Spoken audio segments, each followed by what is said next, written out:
All right, welcome everybody. Welcome to class 2 of week 1. How's everybody doing today?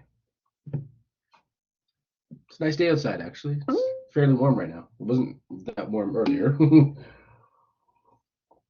Good, Danny. Awesome. Good. Yeah, I'm good. I'm tired again. Last 2 days I've just had to be up. I've had to be up really early. Today I had class at 8 o'clock. Good afternoon. I had a class at 8 o'clock. I had a career prep, so that was a little earlier than usual, I should say. But yeah, how was class yesterday?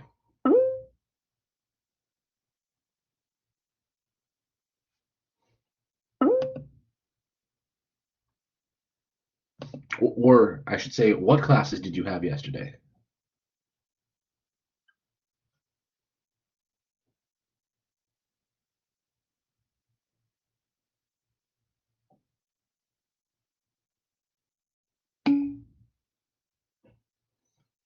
Marketing and research. Cool. I'm assuming you have marketing with Chef Ford, right? Yeah, yeah. Usually Chef Ford runs the marketing classes, which is pretty cool. Good. Yeah, no, the week is just blown by. I feel like yesterday was Monday, but it's definitely not.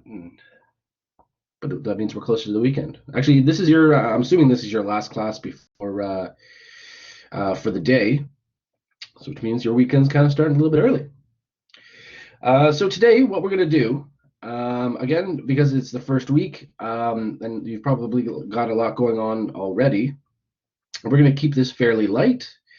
We're going to quickly review some of the things we talked about in our last class with a little bit of discussion around the benefits, or sorry, the advantages or disadvantages of the various forms of legal organization. Okay. And then we're going to segue into some basic accounting concepts. Okay. So we're going to introduce you to the first set of rules that govern accounting or the accounting profession. Um, we have a good afternoon, Vanessa. We have these rules in place, and there are more. No, it's all good. It's all good. Um, we we have these rules in place, so they help. These rules help guide what accountants do and make sure that everybody, when they're producing financial statements, are doing it in the same manner, so that businesses or financials can be compared, and also so that they're honest and truthful. Okay, a lot of businesses get in trouble for not following some of the basic rules that we're going to show you. Okay, in fact, there's a lot of tax fraud can happen if you don't follow some of the generally accepted rules that we're going to be speaking about. Okay, so we're going to talk about some of those rules, about how they apply to the various financial statements we're going to be covering over the course of the semester. And then, if we have time, sorry, we're going to do a little bit of an exercise about accounts that you find on various financial statements. And then if we have time, and I don't want to use the entire class today because I want to, again, keep this light for our first week together.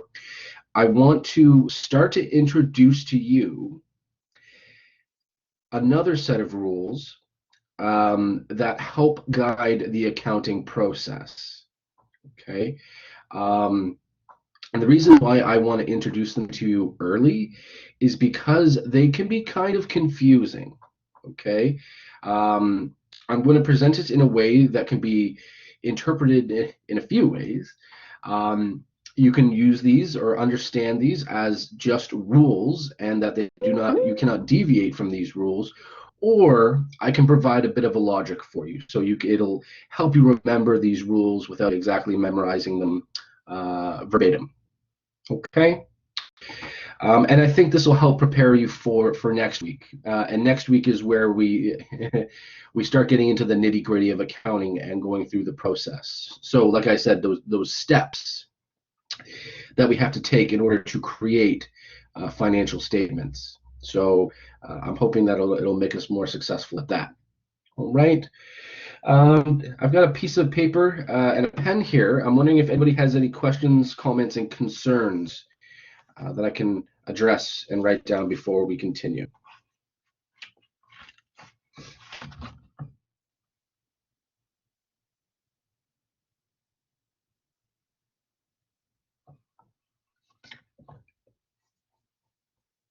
No.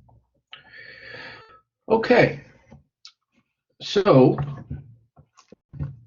let's. I'm going to share my. Actually, I'm going to see if my pen is working because. Why is this? Hold on, everybody. I'm trying to figure out why my stylus isn't working.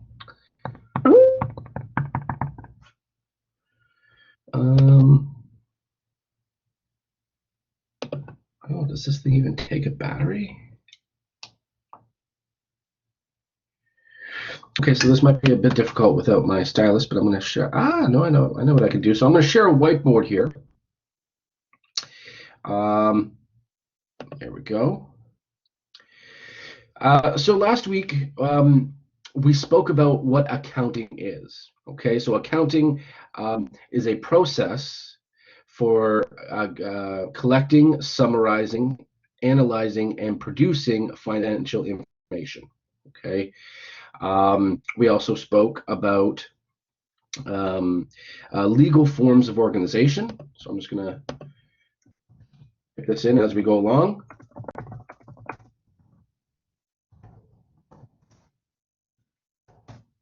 Okay. There we go. Can you see that? Can you see that on your end, everybody? Awesome. And there was 3 forms of legal organization, right?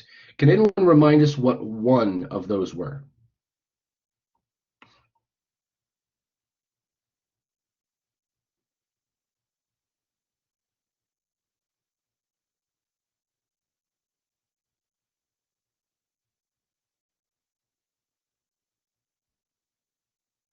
One of the 3 legal forms of organization.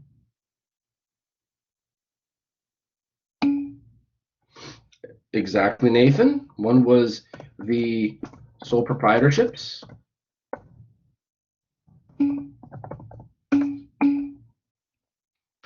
Awesome. Oh, what did I just do? So I'm going to type this in again. 1 was sole proprietorships.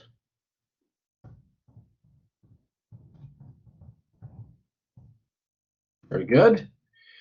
Another was, like Danny says here, partnerships. Very good. And Vanessa has reminded us that the final is corporations. Very good. So,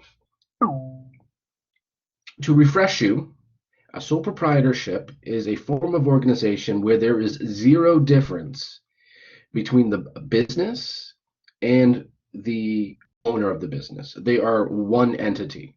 Okay. Can anyone provide or give an example of what a benefit of organizing your business as a sole proprietorship must be? What would be an advantage?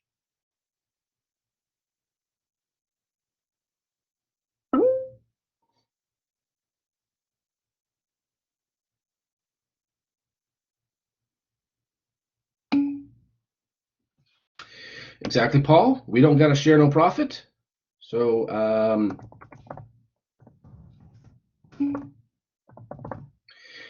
they're really cheap to register. Absolutely. So easy to start up.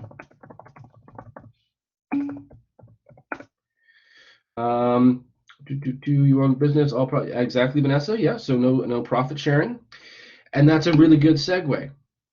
And also fairly, yeah, you're right. So you're taxed at the personal income tax level.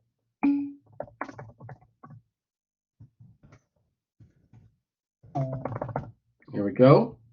Exactly. These are all really good advantages for kind of a small business, right? And maybe I'm getting a little ahead there. It's okay, Marianne. I'll ask another question in just a second. These are all really good if it's a small business where you don't, it could be a business on the side, like doing catering. Oh yes, sorry, yeah, these are some of the benefits of the three legal organizations.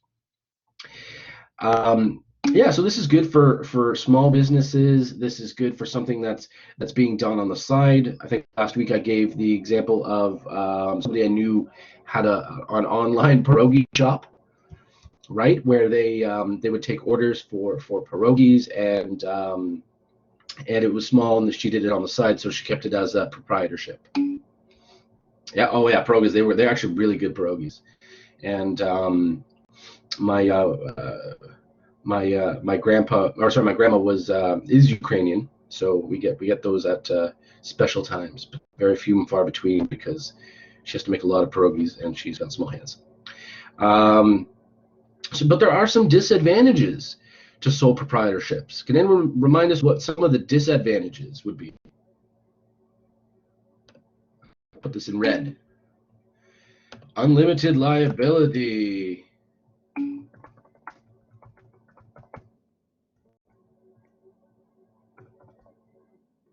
There we go.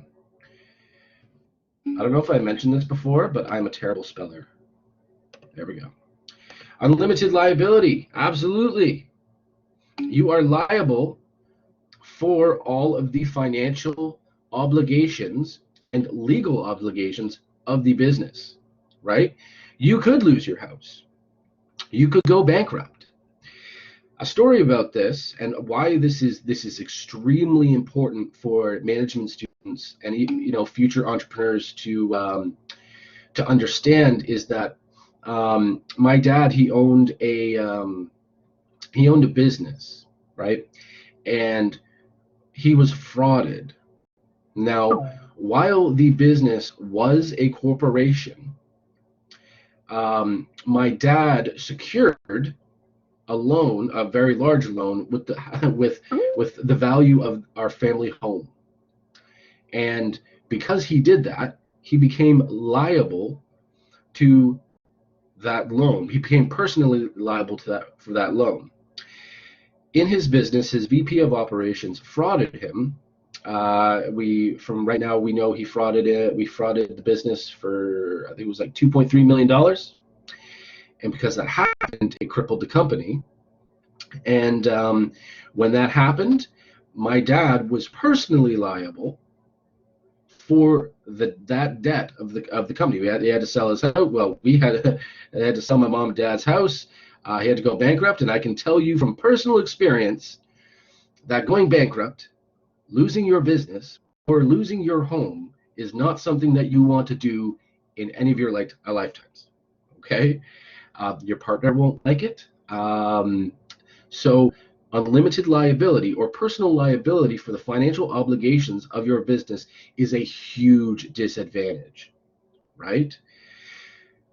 If you were starting a small business or a medium-sized business that came with a lot of risk, or there was, areas within your operation that would leave you, where you would risk leaving yourself potentially liable for various things, for example, like financial obligations with loans, obviously, but lawsuits potentially, then this form of organization might not be the best. Okay, a big one in food industry, if or in food service, sorry, if you sell beverages, you're pretty much, and you serve guest beverages, you're typically liable for them until they get home. So maybe for a restaurant or a business that serves alcoholic beverages, maybe a sole proprietorship is not the best form of organization to take. And then Paul mentioned another limitation might be that it has a limited life. This is largely because there's no difference between the sole proprietor and the business itself. That's why profits and income is taxed at the personal income tax level, and that sole proprietorship has a limited life, because all of those things are intimately linked with the owner of the business. Okay, so where would sole proprietors be advantageous, or sole proprietorships be advantageous? As an extension, I mentioned before, in a form of business that is small or maybe on the side, but also that is not risky in terms of leaving yourself open to various forms of liability, either financial or legal. Okay. Good job, everybody. Does anybody have any questions about sole proprietorships before I continue?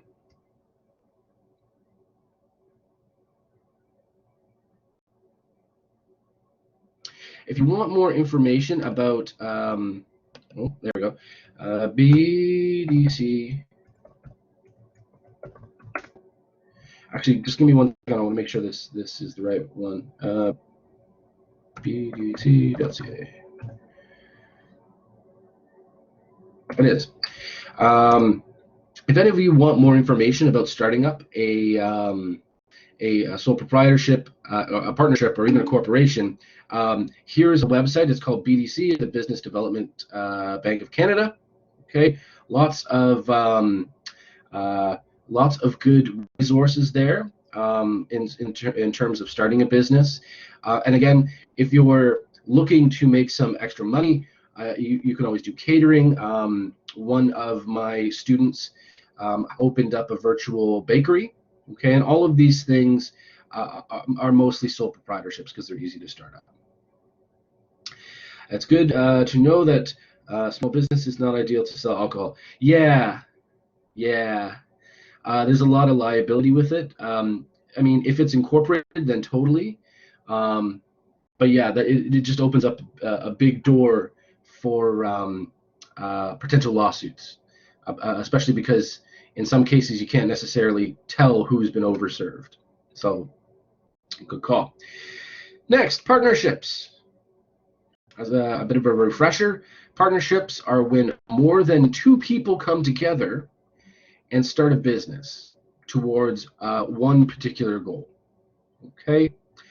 Partnerships are normally seen in professional industries. So that's you've heard of lawyer firms, you've heard of accountancy firms, consultancy firms as well. Most of the people that are high up in those businesses are called partners, because most of these businesses are formed as a partnership opposed to a proprietorship or a corporation. But that's something I've learned in Ontario with the Smart Serve, that businesses are responsible for those individuals who drank until they get home. 100%. Yes, you are. One of my very first management shifts, there was a group. It was actually a party of 10, and because I had taken my Smart Serve, I know that I'm responsible for them until they get home, and they had been overserved, according to my opinion. Their bill was huge. It was like $200 worth of booze. Well, actually more than that. It was like $350. Anyway, I cut them off, and when they were not happy about it, but I had to do it because we would have been liable until we weren't liable until they got home. It's also safer for them. But a company that begin as a proprietorship partner decide to incorporate. Yes, Danny, absolutely.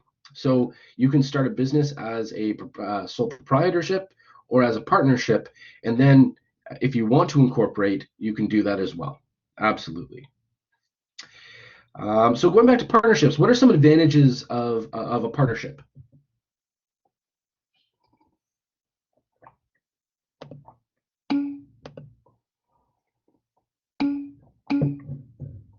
Yeah, some similar ones.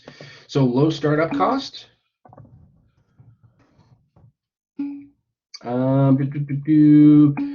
More capital. Yeah, capital from multiple sources. There we go.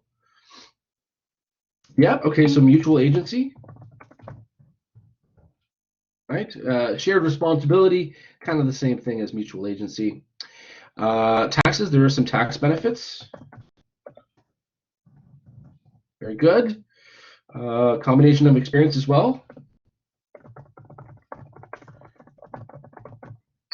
Very good. Yeah, no, partnerships are great because it's more than different ideas. Yeah, so combination of experience or ideas. They're easy to start up. You can get startup capital from multiple sources, so it's not just one person, right? It's the efforts of multiple people working towards one goal. So that's called that mutual agency. You're right, Marielle. And in some cases, you can start you can have limited liability. Liability. In some cases, you can have limited liability. Although there are some disadvantages of partnerships in that some have unlimited liability. Unlimited liability. There we go. And what is it? And then, yeah, exactly. Those creative differences. So that's the agency problem. Agency problem. There we go. And again, the agency problem is, what is it doing? The agency problem is creative differences in that, what is it? You and your partner may have different opinions and want to take the company in different areas, right? Last week I gave the example of my friend who was an operator owner of a lounge, or what he wanted to make a lounge, and the other partner wanted to make it more of a nightclub, right? So yeah, there's some liabilities. Some advantages, some disadvantages. Yeah, in terms of partnerships, partnerships are good for any kind of business when the partners each bring something to the table that is unique, right? It'd be weird for two chefs. Well, it's not that it's not doable. It's not that it's wrong, but two chefs starting a restaurant together might be not as efficient of a partnership as maybe a chef started a partnership with somebody with customer service or front of house experience, right? Because you have two different sets of expertise that complement each other in that you both don't have the same skill set and you benefit from the other, right? All good points. And lastly, corporations. What are some advantages of corporations?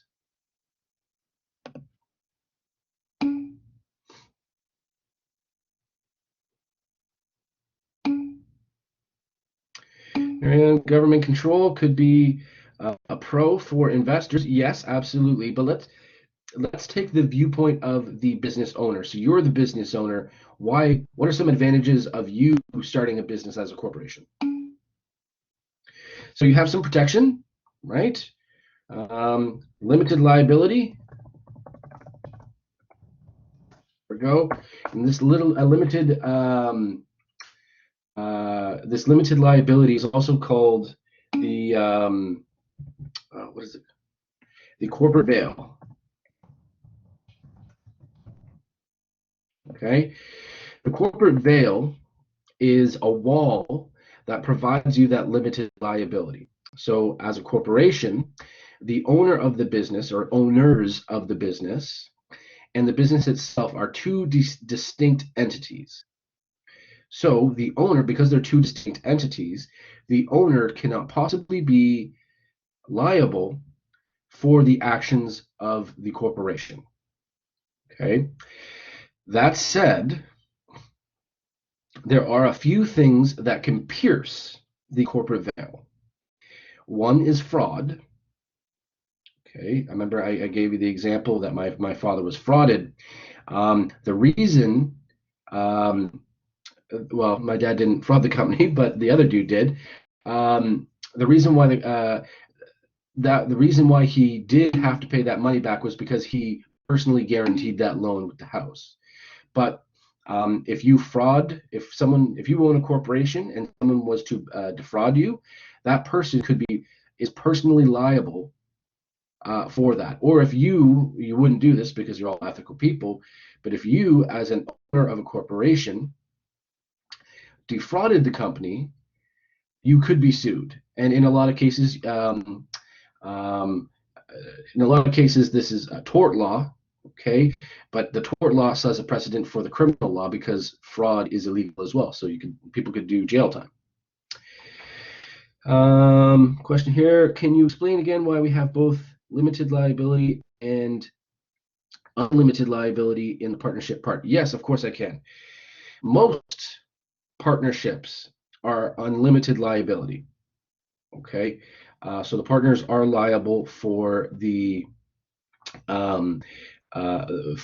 financial obligations, illegal obligations of the partnership. There is a spin-off or a different version of a partnership here in Canada called an LLP, or a limited liability partnership.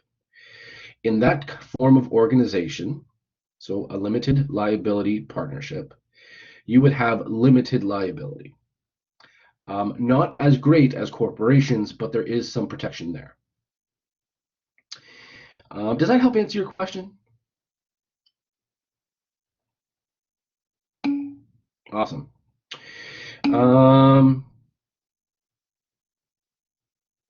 Awesome. Vanessa, did that answer your question, or does your question still stand?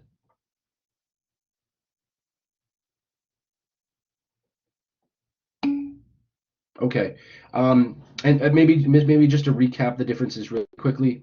Limited liability means that you, as a business owner, are not liable for the obligations, financial obligations or legal obligations of a company.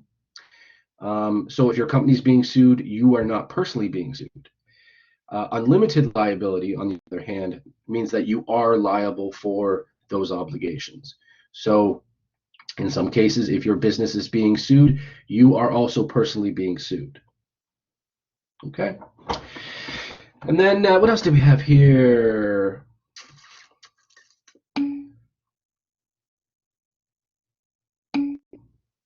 Awesome, no problem. Unlimited life, yeah, that would be an advantage to some degree. Unlimited life, and again, that is because the ownership of a corporation and the corporation itself are two distinct entities. You can also transfer ownership very quickly.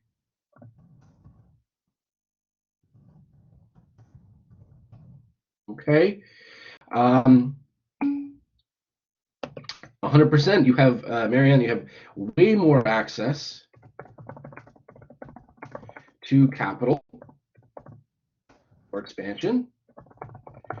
And we understand that more access, or when I say more access to capital, I mean that corporations can be publicly traded. And the value of that ownership of that corporation can be traded or held by multiple people. And that's called shares or stocks, which we'll talk a little bit about later in the class. Now, what are some disadvantages of corporations?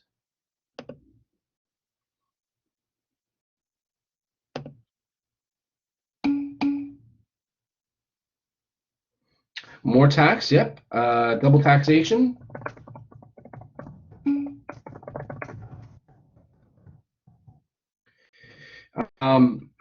Double taxation because your income is taxed. So your operating income is taxed on the income statement.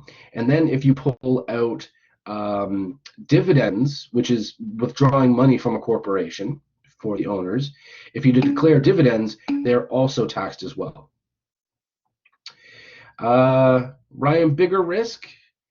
I'm not sure. In terms of liability, I'm not sure which risk you're talking about, but typically with corporations, with respect to liability, they're less risky. Financial, yeah, it could be a little bit more risky because they're expensive to start, kind of like Paul said as well. So they are expensive to start, and that may include some risk. absolutely. The question came up in your morning class. What is the cost to start a corporation? Well, it depends. You need a lawyer because a lawyer needs to sign off on the articles of incorporation. Some of these same things apply. You have to register provincially, but you also have to register federally. The lawyer is going to cost you money. I think it's around $1,000, maybe a little bit more. But it's hard to tell because my dad keeps his lawyer on retainer, so we kind of just pay her, and then she kind of does what we need her to do, right? She's actually a great lawyer. So yeah, it cost around maybe $1,000. The question specifically was, how much does it cost to set up a B? Set up how much was how much it costs to set up two SBU roughly? What does SBU stand for?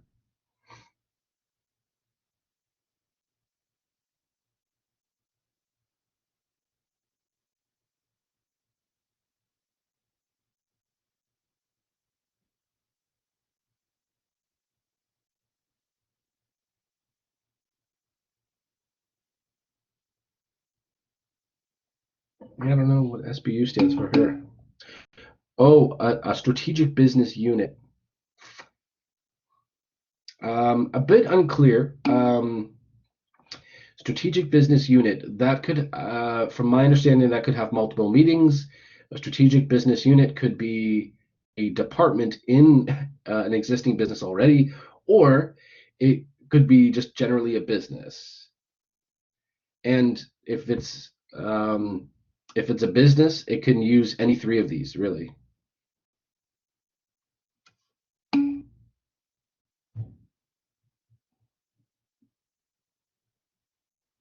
Cara Food. Oh, so how? Okay, yeah. If Cara Foods were to buy Milestones, and going back to last week, and I hope you made this note that Cara Foods bought the keg, right? There's a couple of ways you can do it. When I believe when they bought the keg, or sorry, before going into that, what was it? Who bought? There was a big business group that bought Cara Foods. And how they did that was by purchasing the majority debt of the company. So Cara was the Cara family was allowed to retain some ownership of the business, but because and I'm so sorry, I forget who the big group was, but that group of that big business, because they bought up the majority debt um, of the of the company, they technically owned it because they had the majority of it. So other than that, if you're buying a business, it's based on the valuation of the business, or you're buying the majority of the outstanding shares, or treasury stock. You guys are really eager for this stuff, and don't worry, we'll go over a lot of that when we talk about finance. Excuse me. So yeah, some disadvantages. Yeah, corporations, double taxation. You're taxed at the income tax, the corporate income tax level, and then at the personal level with dividends. They are expensive to start. Okay, so like I said, roughly around $1,000. Um, and yeah, uh, corporations are typically the form of organization as corporations is more typically used with medium to large size businesses, mainly because there's more risk involved. The higher the liability or the higher the risk, more protection you want. And in that case, again, corporations are great because it's that limited liability. Um, in terms of like loans and stuff, that liability, if you've got, it's the difference between $100,000 loan and a $5,000 loan.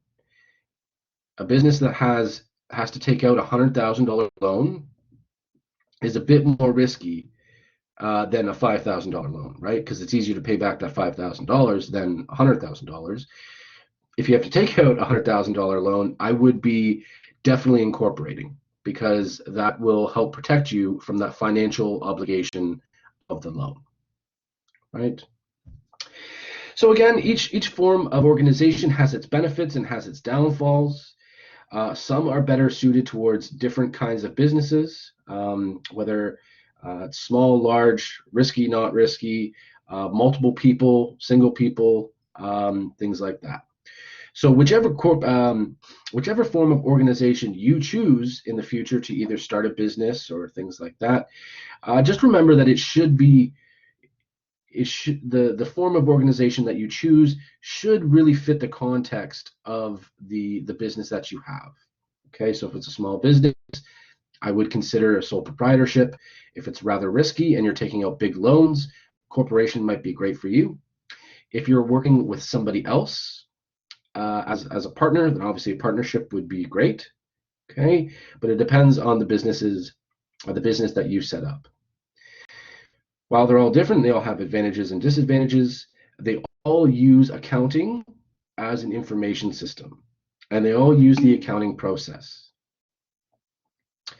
Danny, when you started your business, you set up a partnership. Absolutely, and there's nothing wrong with that. But I'm assuming it was probably a good choice for you to start up your partnership, because I'm assuming you worked with other people. You had partners.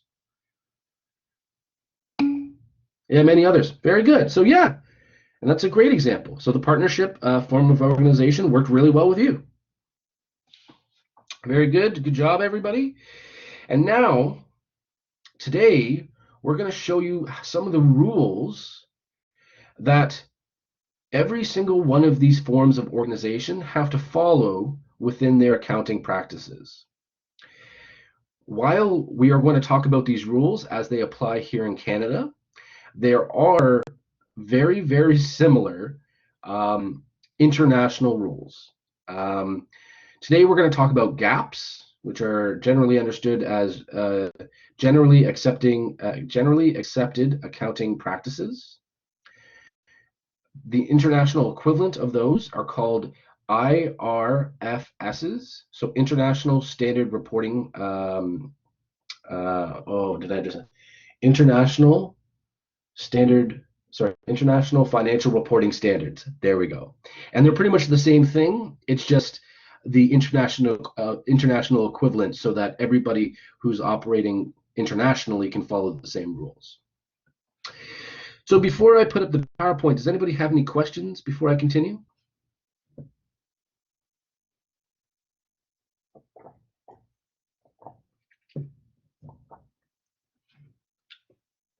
So far, so good. There we go. So I'm just going to share. 1B, share now. Okay. So yeah, today, our content, we're going to be talking about a couple of things. We're going to be talking about some basic accounting concepts, or gaps. We're going to talk to you about the balance sheet and the basic accounting equation, okay, because it provides the foundation for which balance sheets are created, but also the rule around debits and credits, which is what we're going to talk about. We're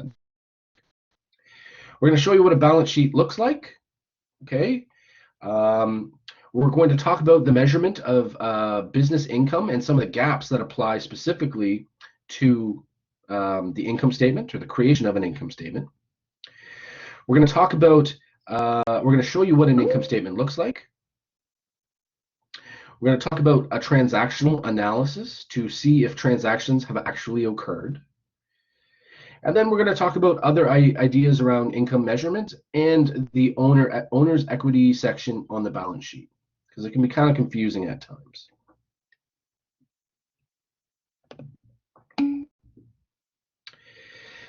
Sorry, international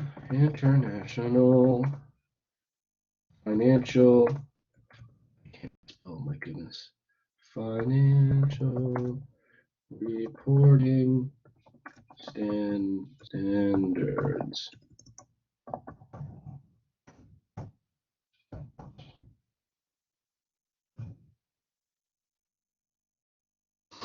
Stands for International Financial Reporting Standards, IFRS. And all of the gaps that we're going to talk about today, there is an equivalent within the IFRS. There's only one difference, and I'll highlight it when we come to it. Okay. So yeah, there's rules, just like in law.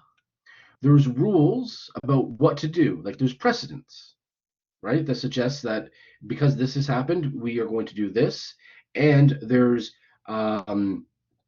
things that need to be met in order for people to be convicted of crimes or to be or for defense to be defend against a crime or an accusation.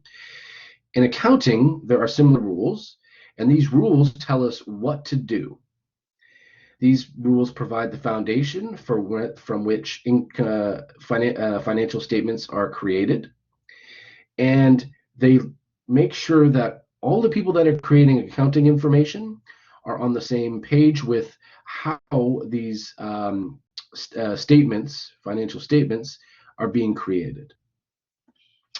So GAPs, or generally accepted accounting practices or principles, okay, they are understood as the rules across all of the accountants, and these are not to be broken.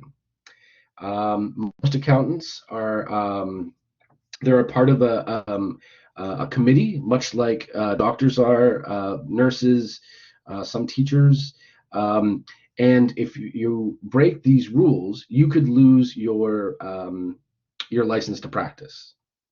Okay, so it's important that we know these because we don't want to break these.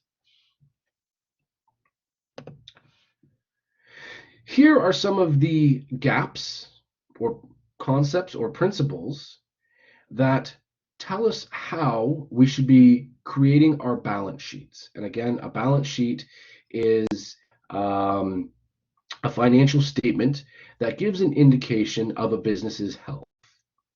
Okay. First is the business entity concept, the money measurement concept, objectivity, the going concern concept, cost concept, conservatism concept, and the dual aspect concept. Okay. While many of these have implications into how the balance sheet is created, they have more general implications.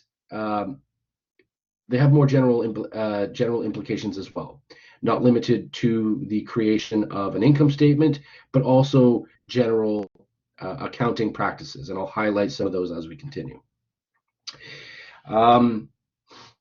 While the word concept is at the end of each one of these gaps, people refer to these as also principles. So while I say number one is the business entity concept, it's also called the business entity principle. So it's kind of interchangeable, if you will. Here we go. So the business entity concept or principle, it's the idea that the owner and the business are two separate entities. Okay, and because these the business and the owner are two separate entities, they need separate financial statements. Okay, now excuse me. Firstly, if we go back to some of the things we just talked about, sole proprietorships, and in some cases corporations, in some cases some partnerships, there's not much of a difference between the owner and the business. However, corporations, there is a big difference about between the owner and the business. So this gap doesn't necessarily apply to sole proprietorships because income is taxed at the income tax level.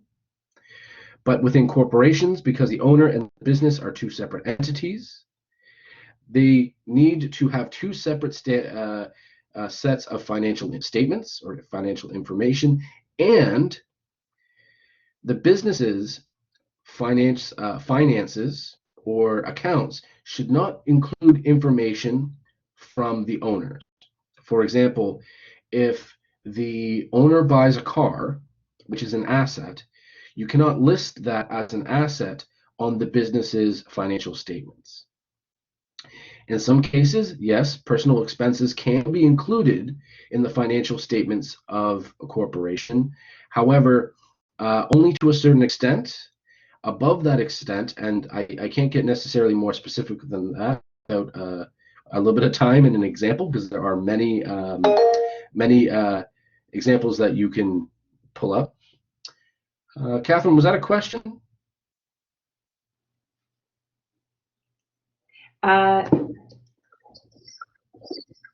We're fine. Thank you. Thank you so much. Sorry about that. No, don't be. No problem. So yeah, you can't be mixing the financial information across the two entities. Again, within a corporation, you cannot include financial information of the owner and vice versa. Okay. So the owner's car couldn't be on the financials, but a company car could. Mary Ellen's starting to think like an entrepreneur. Yes, absolutely. As the owner of a corporation, you have the ability to go buy an asset. An asset could be a company car. You, as the owner, technically do not own that car because the business owns it, but you could drive it every day of your life. So there are some perks and some loopholes, if you will, to get around that. But at the end of the day, the business owns that car, right? There are other things like, and you would have to prove that it belongs to the company. Yes, mainly because the ownership would be that of the business. Absolutely. Whereas if you owned the car, like personally, your name would be on the ownership. Other exemptions or examples that I can include are things like what is it? Gas expense, right? Right now, my dad's working with a corporation, and the corporation pays my dad's gas, which is really awesome. Excuse me, or at least did before he was in the hospital.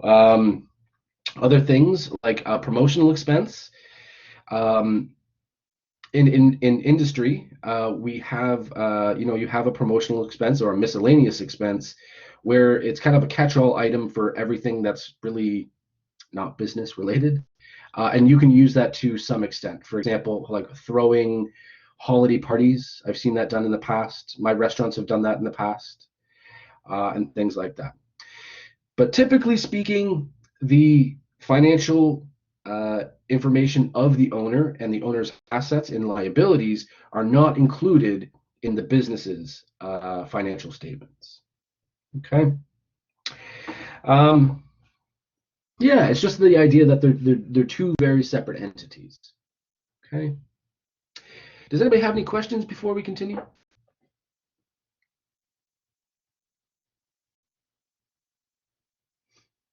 No.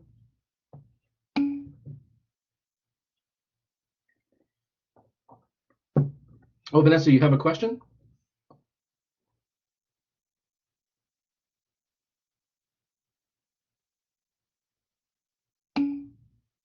Oh, okay, awesome.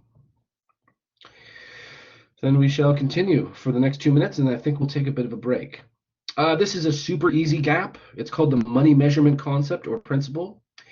It means very simply that your accounting system can only deal with facts that can be expressed in monetary terms, right? So any information that you include in your financial statements, okay, need to be in the form of money, or need to be a fact that can be quantified into money.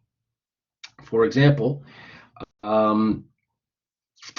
your inventories, while your inventory will be composed of apples and lettuce and produce and meat and seafood and all that stuff, so on and so forth, all of those things have a dollar value. So anything that's included in your accounting system needs to be expressed as a dollar value. It also needs to be expressed in the currency of the country of origin, or sorry, in the country that it resides. For example, a business here in Canada must express their finances in Canadian dollars. Another example, hotels. Hotel chains operate everywhere, right? Or the Shell Corporation. The Shell Corporation operates everywhere. Um, Whenever, let's say you own a hotel or you own a hotel chain, okay? You own the Marriott, right? And you've got Marriotts that operate in Canada, the US, India, Iran, all of these places, okay? If when your chain in India is creating their financial statements, those financial statements need to be in the local currency, which I believe is rupee. And then when the parent company creates their financial statements, they need to convert the financial statements from India into Canadian dollars and then present those as their financial statements. Danny, how would you express a depreciating asset in these terms? Would you have to evaluate it yourself? We do talk about depreciation. Depreciation is the allocation of cost over a asset's useful life.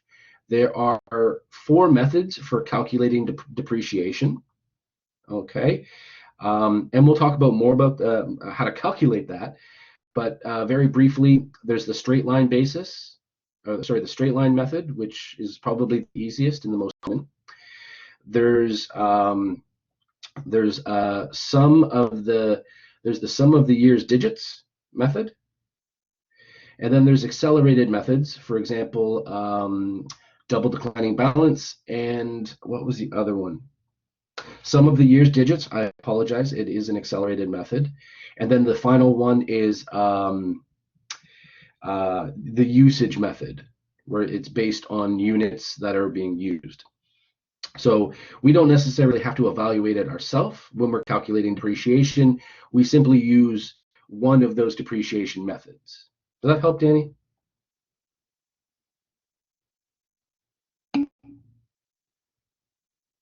Awesome. All right, I kind of went past the 45. Oh, no. Something I've noticed is that it is an Islamic accountancy and finances. I'm wondering how their practice is different from accountancy, from our accountancy and practices.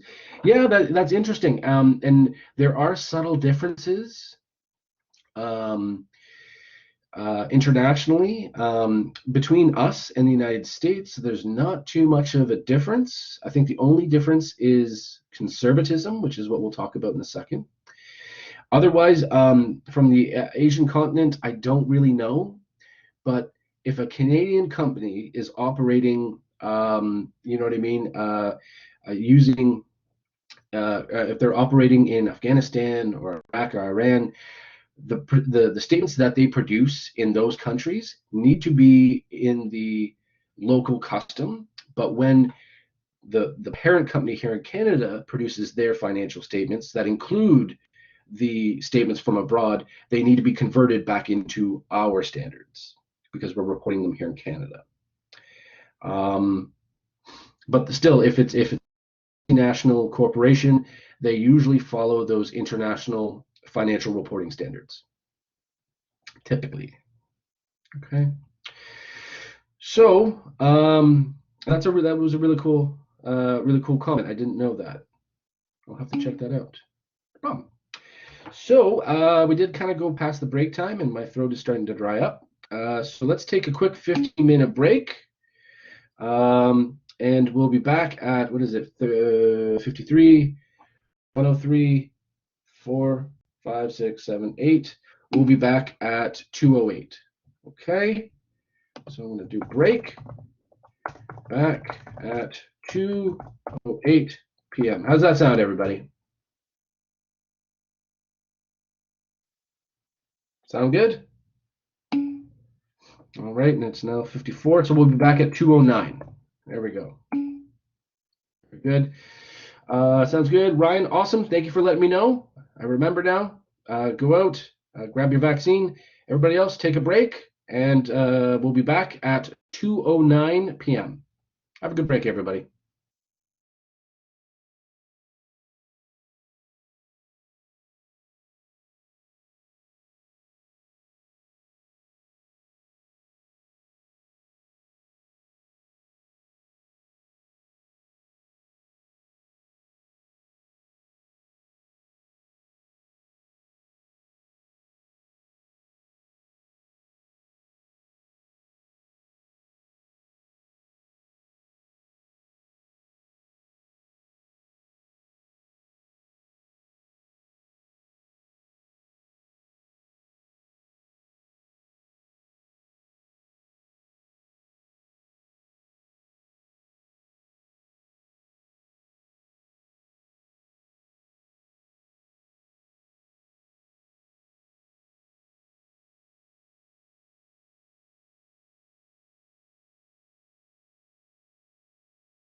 All right, welcome back, everyone. Hope everyone had a good break.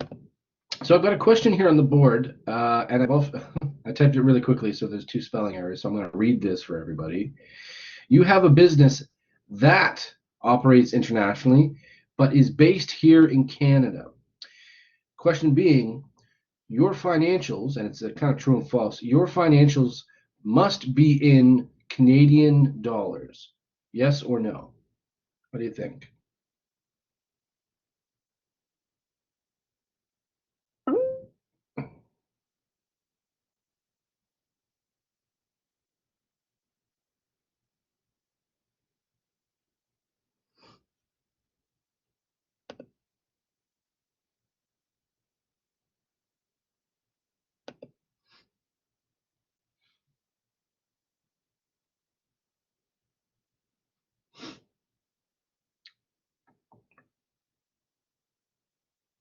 Okay, a couple responses left. Do, do, do.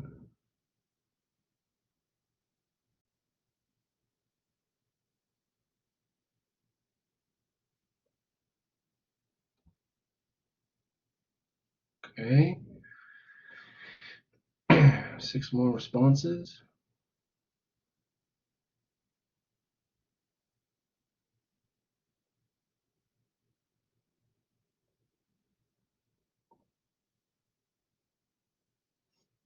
Okay, good enough. Well, the majority have got it right, which is awesome. The answer to this, or the correct answer, was yes. The reason the reason your financials must be in Canadian dollars, despite operating internationally, is because your reports are being produced here in Canada, so it must be in the local currency. Good job, everybody. I'm going to stop sharing that now. There we go. Let's continue. Next. All right. The objectivity concept or principle is the general idea that your financial statements, whether it be your balance sheet, your income statement, or your cash flow statement, must be free of bias. It needs to be verifiable, so you have to have evidence that all of the figures on your financial statements are true. And if you're a publicly traded corporation or you're being audited by the government, it's going to be subject to verification by an independent third party. Okay, usually these are accounting firms or your financial auditors from the government, and they come in and make sure that your financial statements are true and that we're not lying on them and that they're free of bias and incorrect information. When your financial statements are true, contain no errors, and are free of bias, they are said to be free of material issues. Material issues. It's the general idea that if we are producing financial statements that other people are going to use to make decisions, then these financial statements need to be true. Okay, they cannot be incorrect, they cannot be biased, or it's a tactic called window shopping. Window shopping means making your financial statements look better than they really are, right?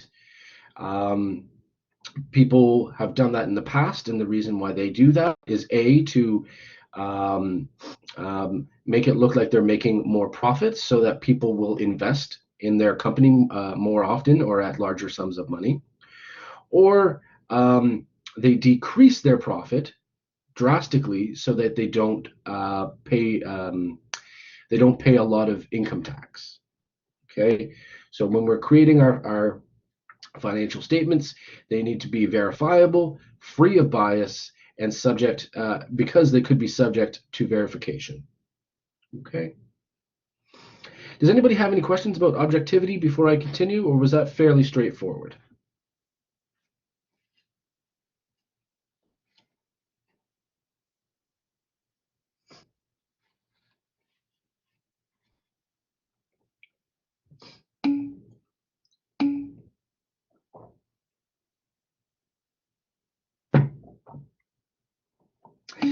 Yeah, Vanessa. Businesses can definitely get in trouble for falsifying their information. You could be committing fraud. You could be like tax fraud or tax evasion. Um, it could um, you get a lot of fines from the government, and if you're ever caught, no one will ever invest in your company again. Things like that. What are the grounds for conducting an audit, Danny? Good question. Um, because, like Martha Stewart and her taxes, absolutely, and that's a good segue into Danny's question here. There, I don't know the specifics, but I understand that if for example, let's say you own a corporation, right? You are taxed on your operating income. Um, you are taxed on your operating income. Now, there are ways to reduce your operating income deliberately so that you don't pay taxes. One of those ways is to pull money out of the company, either as a dividend or, well, maybe after the fact as a dividend, but by increasing your operating expenses.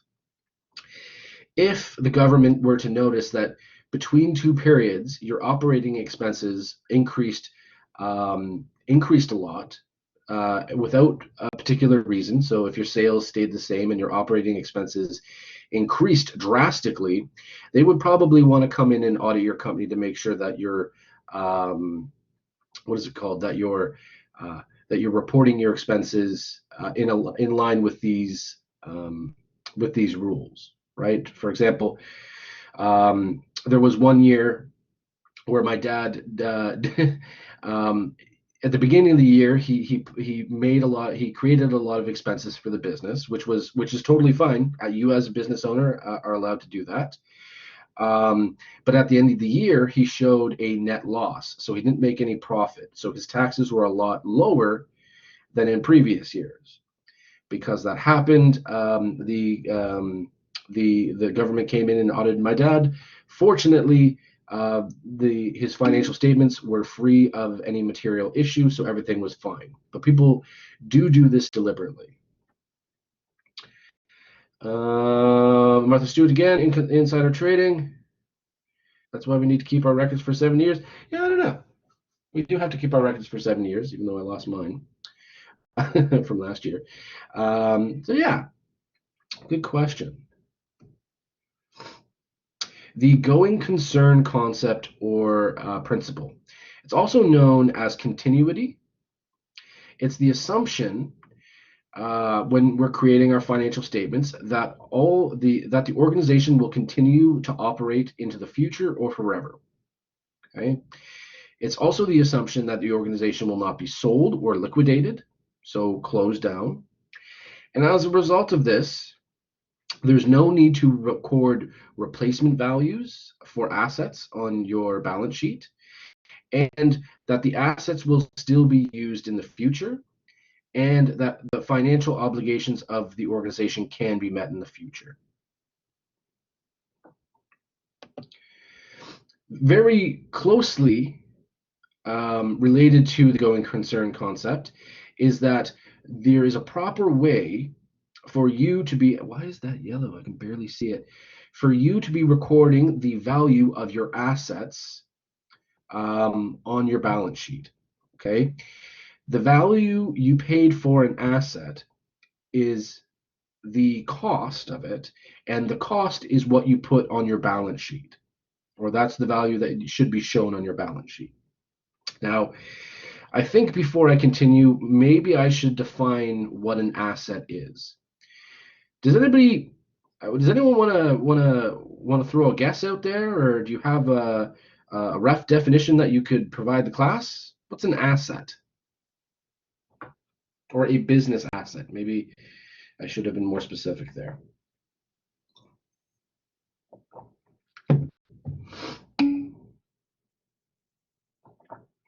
Okay, good one, Marianne. Something you own that holds value, totally. Definitely, Vanessa, something that has to be purchased. Yeah, exactly, Marianne. It has to be monetary value. Totally. So money.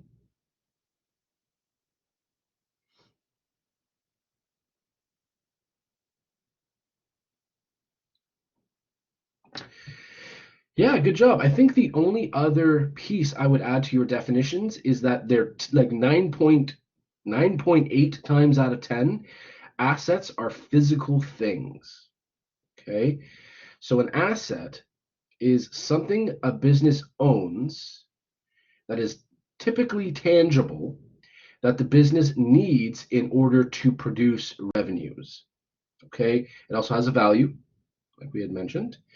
Um, Examples within a restaurant could be chairs. Exactly. Oh yeah, yeah, yeah. Um, in restaurants, to Vanessa's example here, chairs, tables, and furniture are all tangible. They all help us create revenue, and they have value, so they would be considered an asset. And it would probably fall under an account named furniture and fixtures. What are some other examples of assets that would be included on the financials for a restaurant? What are things that are physical, have a value to them, and we need them in order to create revenue?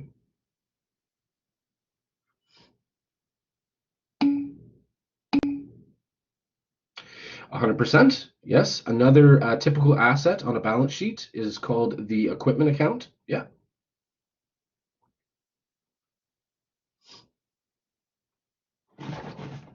So I'm just going to blow my nose quick. Cash, absolutely. Cash is the most liquid of assets. Okay. The reason cash is an asset is because it can have a physical form, but it's it has a value and it helps us produce revenues in the future by either paying expenses or replenishing inventories. And that's a good segue into Vanessa's example. Supplies, yes. Food, those all are all good examples of our food inventory, beverage inventory, things like that. Um, for some other things, overhead or costs. Overhead is a cost, and costs, both of those items show up on, those are revenue accounts, and they show up on the income statement, which is what we're going to talk about in a second, Paul. Loans, interesting, Nick. Loans do create an asset. However, a loan is a financial liability or a liability account because we have an obligation to pay that back, right? We have to pay it back, so it creates a liability on the balance sheet. But we'll get more into the loans and the liabilities. Real estate, absolutely. Real estate has a physical is physical. It has a value, and is an asset, and we need it in a lot of cases to produce revenue. In fact, some of the recent trends within brewery, so Bench Brewery, okay, they're in Lincoln. They're just outside of the Niagara Falls or St. Catharines. Um, they're a brewery, and what they did to increase some of the value of their business, and instead of paying rent, they just bought the real estate and the brewery, so that when they're paying rent, or yeah, essentially rent, the business is building equity in the real estate itself. It was a beautiful brewery. Yeah, in some cases it can be a better idea to buy than to pay rent. In some cases, it can be advantageous to pay rent if it's a lot lower than what a mortgage would be. But yeah, and there are additional costs that come up with owning. Like for example, if you were running a restaurant and you own the building, you're going to have to pay for repairs and maintenance and preventative maintenance. Um, but in a lot of cases, when you rent, you don't necessarily need to do that. right? Uh, Accounts receivable, yes, accounts receivable are an asset. They're not necessarily tangible. However, they do hold value because accounts receivable are people, or it's the amount of money that people owe you but have not paid you yet. So it's an asset because it's going to turn into revenue in the future. That's a good call. And I'm happy you brought up accounts receivable because sometimes that definition can kind of get away from people. To recap, accounts receivable are essentially money that people owe you or revenue that you've generated, but people have not paid you yet. Intellectual property, Nathan, that's a really cool idea. Intellectual property, I'm not sure if that would show up on a balance sheet, but what will and what is inclusive of intellectual property is something that we call intangible assets. So these are obviously assets that you cannot touch or see or feel. Inside intangible assets are things like patents, intellectual property, as well as trademarks. Because these items are exclusive to the business and help provide a specified or unique process to conducting business, then they are considered to be an asset and of value. Um, I can't necessarily think of any off the top of my head. But yeah, another possible asset you might see is called goodwill. Goodwill, when goodwill is goodwill as an asset only happens when you buy a company for more than it's worth. If you buy a company, if a company is worth $10 and you purchase it for $12, okay, so you're paying more than the fair value of it. The difference between the two, 12 minus 10, is called goodwill. So in that case, 12 minus 10 is 2.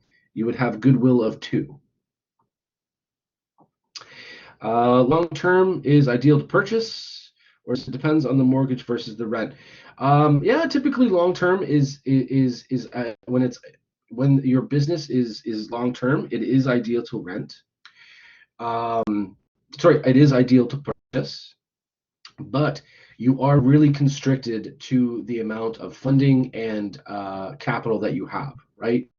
So going back to your comments around mortgage versus rent, if you have the funding or the capital uh, to buy a property, then yes, it would be advantageous as long as you're not putting yourself in a bad as long as you're not putting in yourself in a bad short-term situation, right? We all understand that. Yeah, it is a good long-term deal because you're building equity over the long term, and eventually you won't necessarily need to pay the mortgage, but you can't sacrifice your short-term performance in order to get long-term gain because you might not get there, right? So it's kind of a toss-up. It depends. And we'll show you how to make that decision the rent decision. We'll show you how to make that in managerial accounting. No problem. So now that we've defined assets, when we're recording the asset's value on our balance sheet, it needs to be the cost that we paid for that asset. Okay?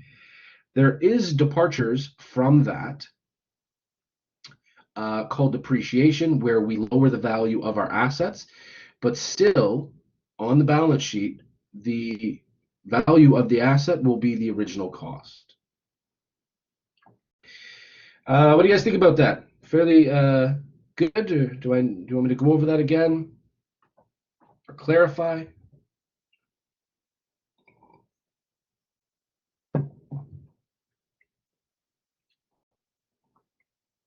All right.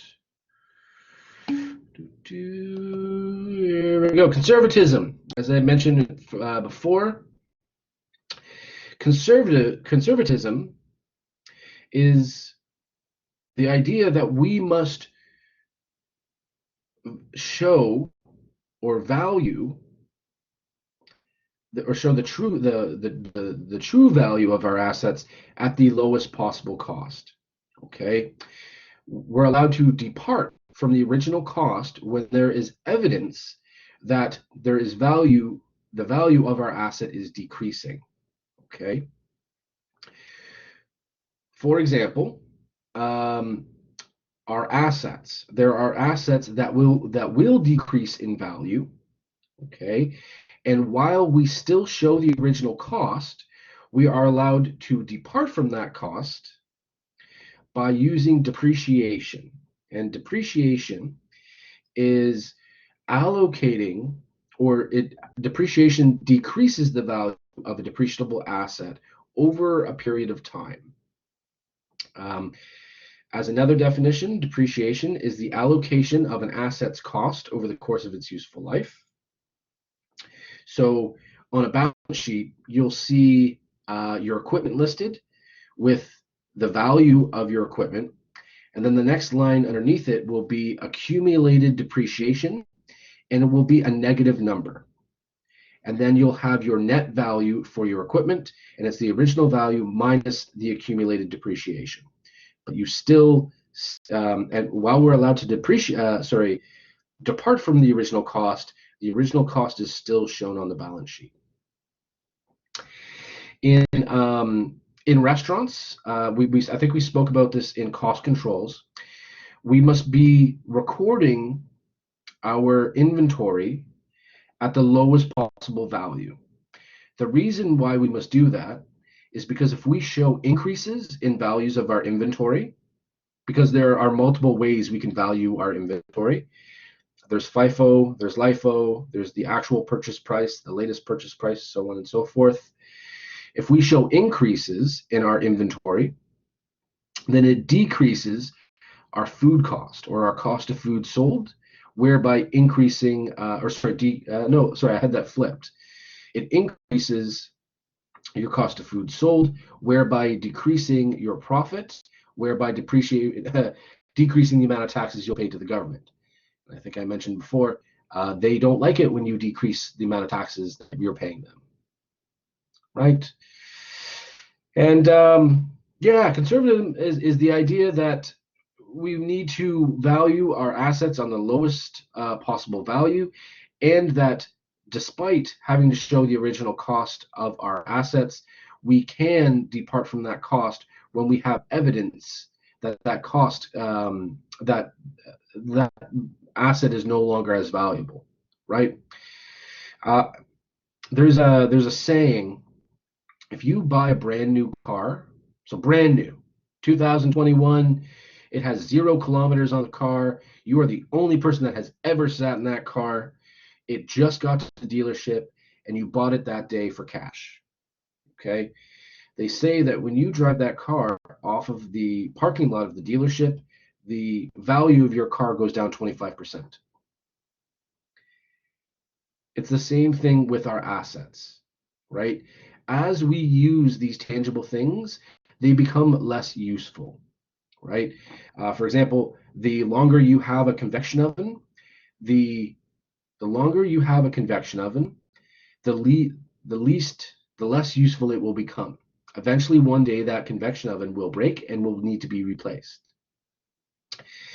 If you had a food truck, which is an asset, yes, it has a value, has an original value, but as you use that food truck, eventually one day it's going to break. It's going to come to the end of its useful life. So how we show that decrease in value is through depreciation, by subtracting a portion of that equipment's cost over the course of its useful life. Mileage and the usage of the car decreases its value. Yes, it does. Absolutely. Because the more we drive it, the more it's going to break. There's more wear and tear. You know what I mean? Like, some cars last for 200,000 kilometers. Some don't. I had the engine. Well, sorry, we just bought a car. It's a really old car, but it still works and it's great, for $500. But it's got 200,000 kilometers on it. it's just a point A to point B car. It's not highway drive or anything like that. But my car had $100,000, 100,000 kilometers on it, and it needed a new engine. So as you use things, they become less useful because they're going to eventually break, right? And depreciation helps us show that decrease in the value of assets. There's also a tax benefit to depreciation, but we'll get there in a second. Yeah, no, yeah. If you purchase a house, the value can increase, absolutely. If you were to reappraise it, so typically over time assets decrease. However, you can have some of them appraised. For as a personal example, I mean, as a personal example, you can't appreciate real estate, and I don't even think you can. I don't think you can in business either. But in a personal and business scenario, if you were to purchase a property or a house, and you wanted to have it appraised and found that the property value did increase, then you could record that as well. Absolutely. And that happens quite often in the personal finance area, is that people, when you buy a house, it's great to get into a house as soon as you can. I haven't, because I've been a student for so long. It will increase the property tax, absolutely. But what my brother's trying to do right now is he bought a house, I think, for 300,000, and he's looking to buy a new house. And he's put some work into it. He's renovated the house, and he's had it reevaluated and reappraised, and the house is now worth 700,000, right? So he's more than doubled the value of that house. Because the house has appreciated so much in value, if he sells the house is now worth $700,000. When he sells it, he now has an extra $400,000 to go buy another house with. You can also take a loan out on the appreciation of the value of the house, but I don't recommend that all the time. Interesting comments. The dual aspect concept or principle requires that any transaction that ever occurs will result in an effect in two financial accounts. Okay. This is based on the premise that there are ownership claims to all things of value in a company. Okay. It also provides the basis for dual entry accounting, and as an extension of accrual accounting, and can be expressed in the form of the fundamental accounting equation, which is at the bottom there. Your assets, or the value of your assets, is always equal, always equal to the value of your liabilities plus the value of your owner's equity. Okay. To increase an asset, you must also increase either a liability or your owner's equity, or both. If you decrease a liability, you must also decrease an asset or increase owner's equity. So to do something on one side, you have to do something on the other. That's that dual aspect, right? If we recall, your assets are all things of value that the company owns. So we gave a lot of really great examples: equipment, cash, accounts receivable. They equal each other, correct? Yes. Assets must always equal your liabilities plus your owner's equity. So assets are things of value that the business owns. Example, cash, accounts receivable, inventories, things like that. Your liabilities, on the other hand, as a general definition, liabilities are creditors' ownership,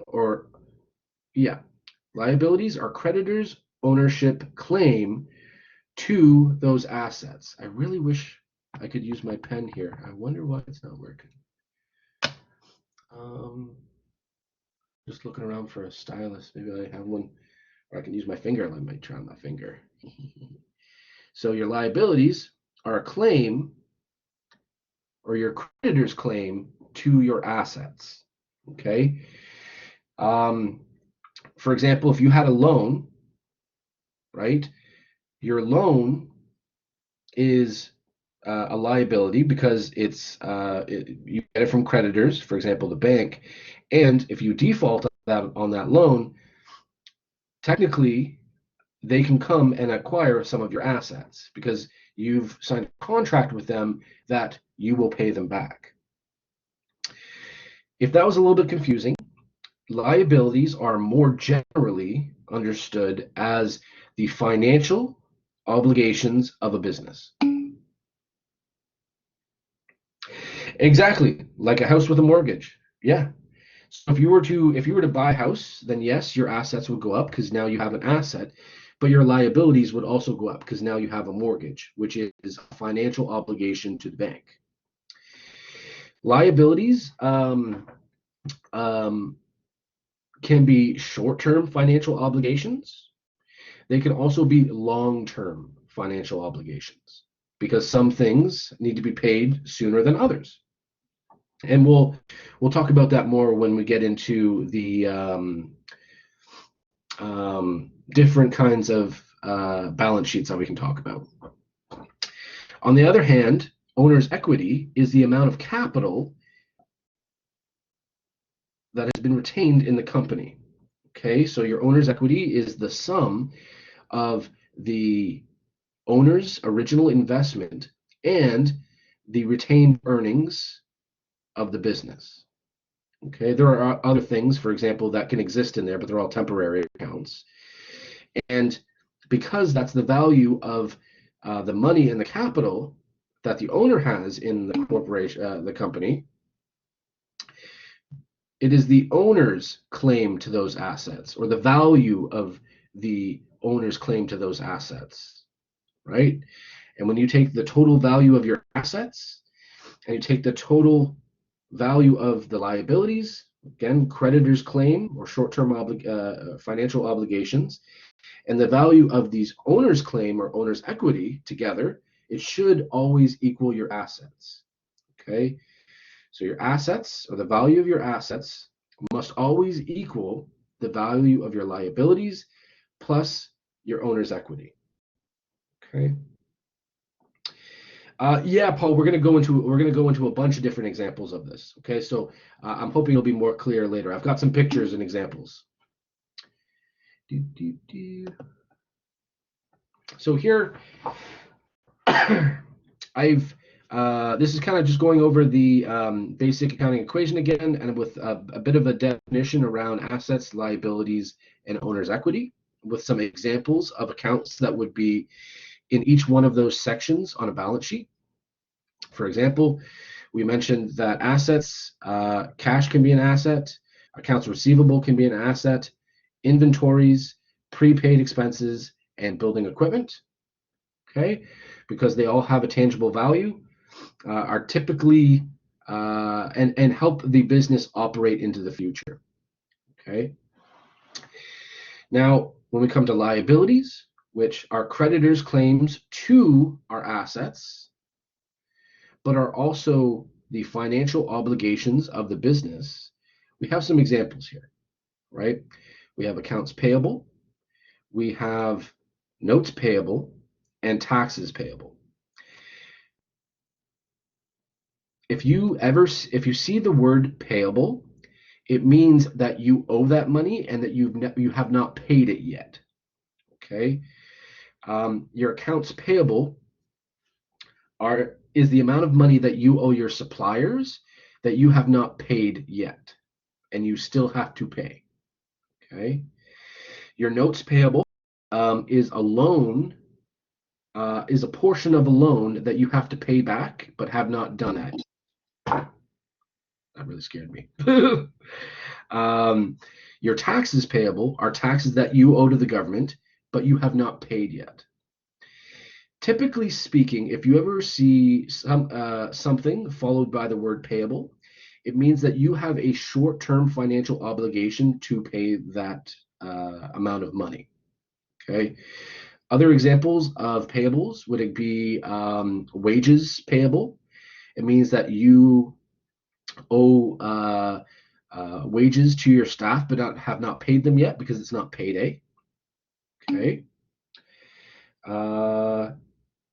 Yes, Vanessa, all payables, because their liabilities are contained in the balance sheet. That's correct. Yes. Other more long-term liabilities are things like a bank loan, mortgages, yeah, things like that. And again, these are all money that you owe to people, and because you owe it to them, they technically have a claim to your assets.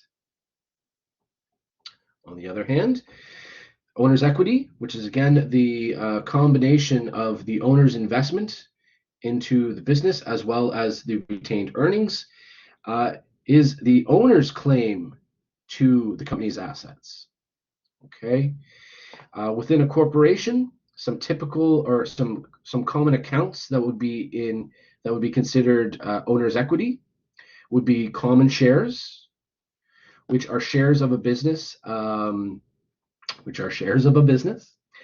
as well as retained earnings. And your retained earnings is a cumulative running total of all of the profit that the company's made over time, including any losses. And yeah, again, that's owner equity accounts, and they are the owner's financial claim to the company's assets. And when you take can I give an example of owner's equity? Yes. In fact, I think there's one on the next slide. There is. So maybe this will help, Vanessa. So Miss R invests $100,000 into a new restaurant. Okay. Because the restaurant or the business is receiving $100,000, which is cash, an asset is increasing, right? Now, because the accounting equation must always be in balance, we also have to make a change to another account based on the dual aspect. Okay, so because Ms. R is investing and buying ownership into a restaurant, owner's equity increases because it's her claim to those assets, right? And when we make those changes, we increase our assets by 100,000, and we increase our owner's equity by 100,000. The equation is still in check because both sides of the equation have increased by the same amount of money. Did that help clear that up, Vanessa?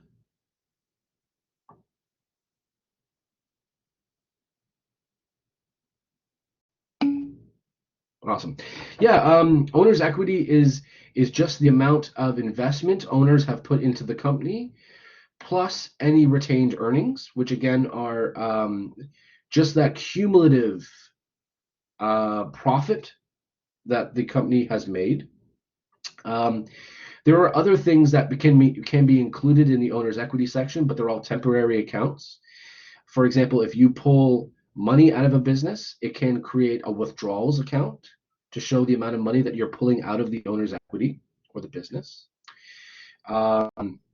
There's also dividends. So when a corporation declares dividends, it will show that on the owner's equity section of the balance sheet. And in both cases, your assets would decrease by the amount of the withdrawal, and the owner's equity would decrease by the amount of the same.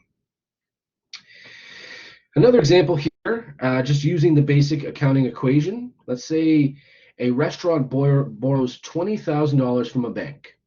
Okay, because you're borrowing $20,000, your cash is increasing by $20,000.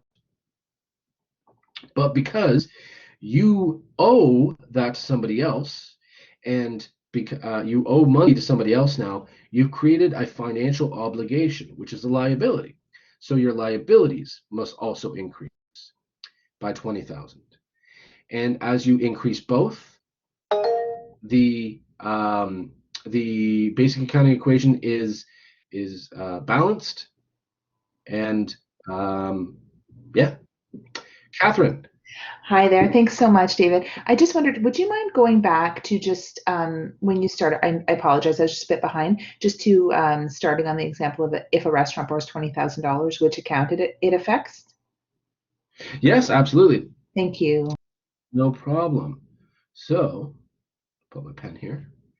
So if a restaurant were to invest $100,000, or sorry, say you own a restaurant, okay? You own a restaurant, and somebody comes up to you and they're like, "Hey, I want to be an owner of your business, and I'm willing to invest $100,000 in your restaurant." And you're like, "This is awesome." Yes. So they give you $100,000, which is cash. So it increases an asset, and it increases the owner's equity because now there's an additional $100,000 investment in your business. And as both accounts on either side of the equation are increasing by the same amount, the equation is in balance, and we've satisfied the concept of dual aspect and kept in line with the equation that's going to help keep our balance sheet in balance. Yeah, I would add another comment in here, but I think I'm going to leave it to when we talk more specifically about how the balance sheet balances. So how did you feel about that? Any questions?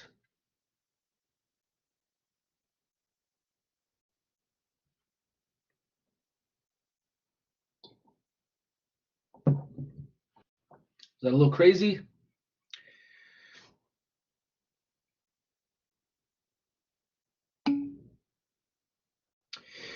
Per annum means 12% per year.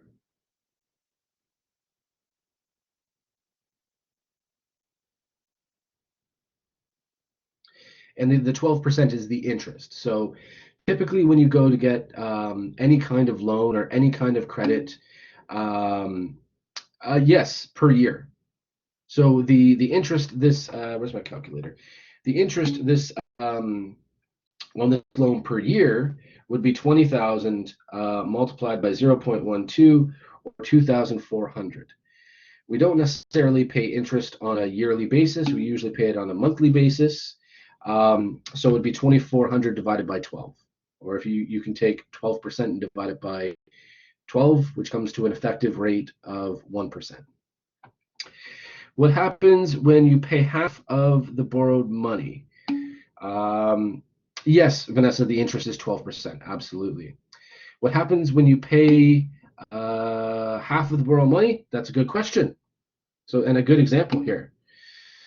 Yeah, and maybe I should. Sorry, I've been using it for so long. And that's a good reminder to everybody, or a good point.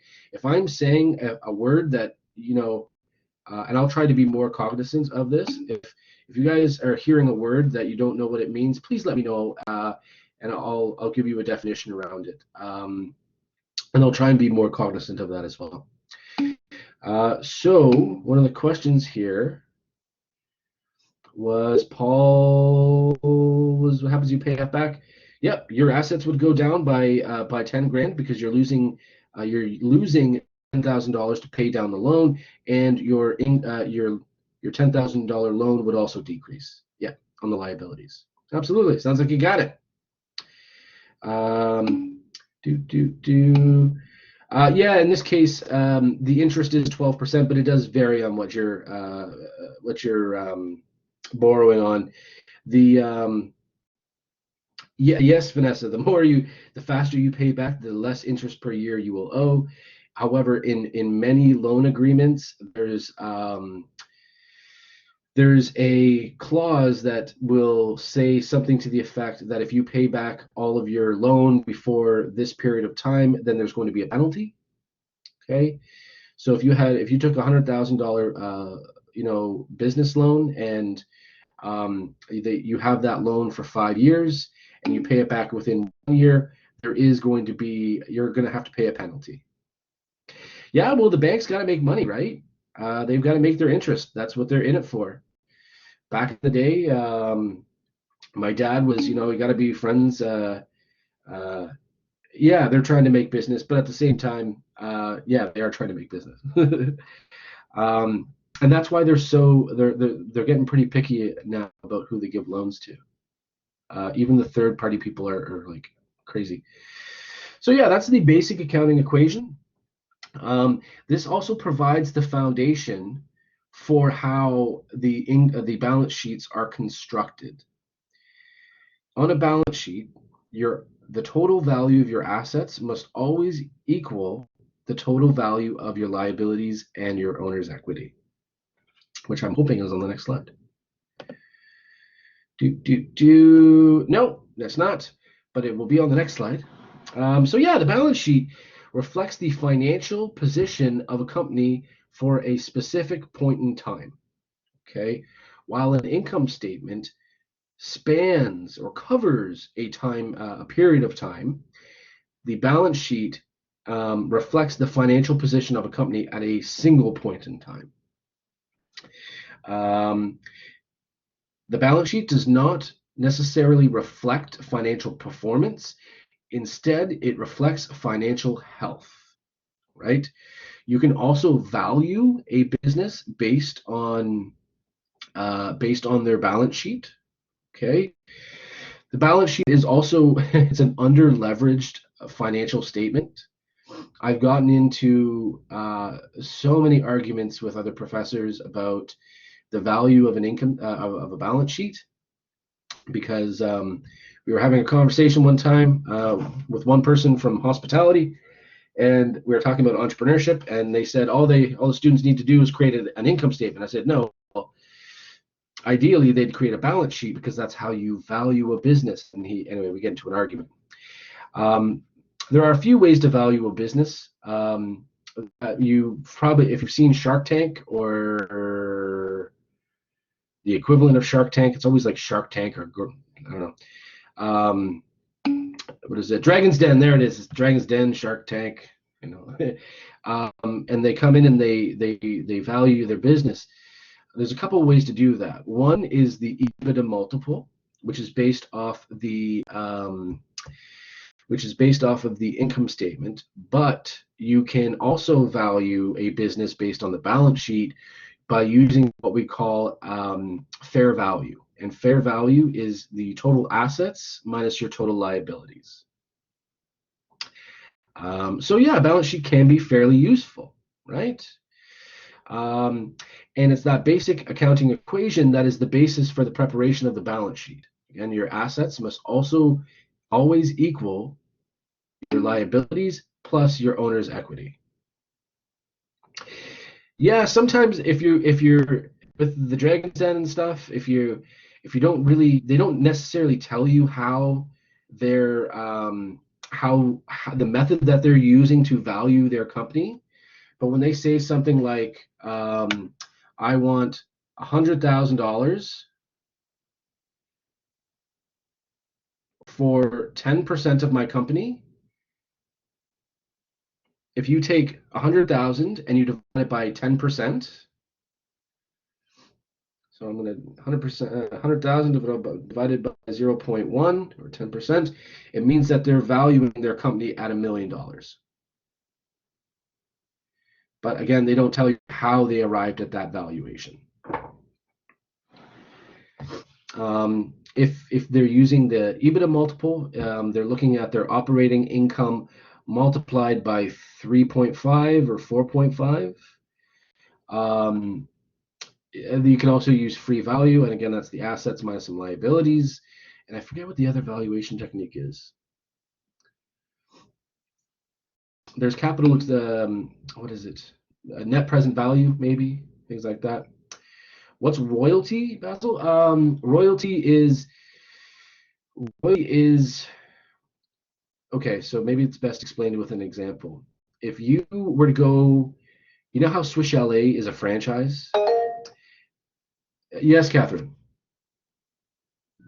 Sorry, David, I just missed what you said. There was something you said. There was a term that you said. I'm sorry, I feel like I'm blanking. I don't know when you said it, but you just said it probably like a few minutes ago about how a company is valued. And there was a formula that an equation. What was the name of the equation? Oh, it's called an EBITDA multiple. I'll type it in the chat here. Okay, thank you.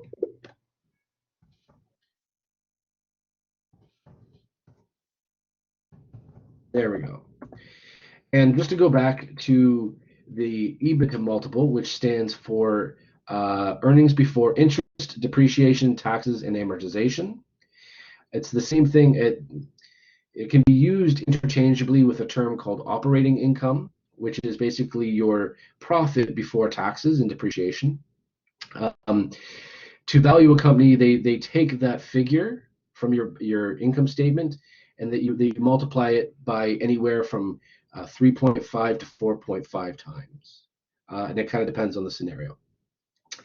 Going back to the question, a royalty, say, you know how there's franchises, right? So you can take a business and you can franchise it, which means that somebody can come to you and say, "Hey, I'd like to buy your company, a copy of your company, and open it up somewhere else."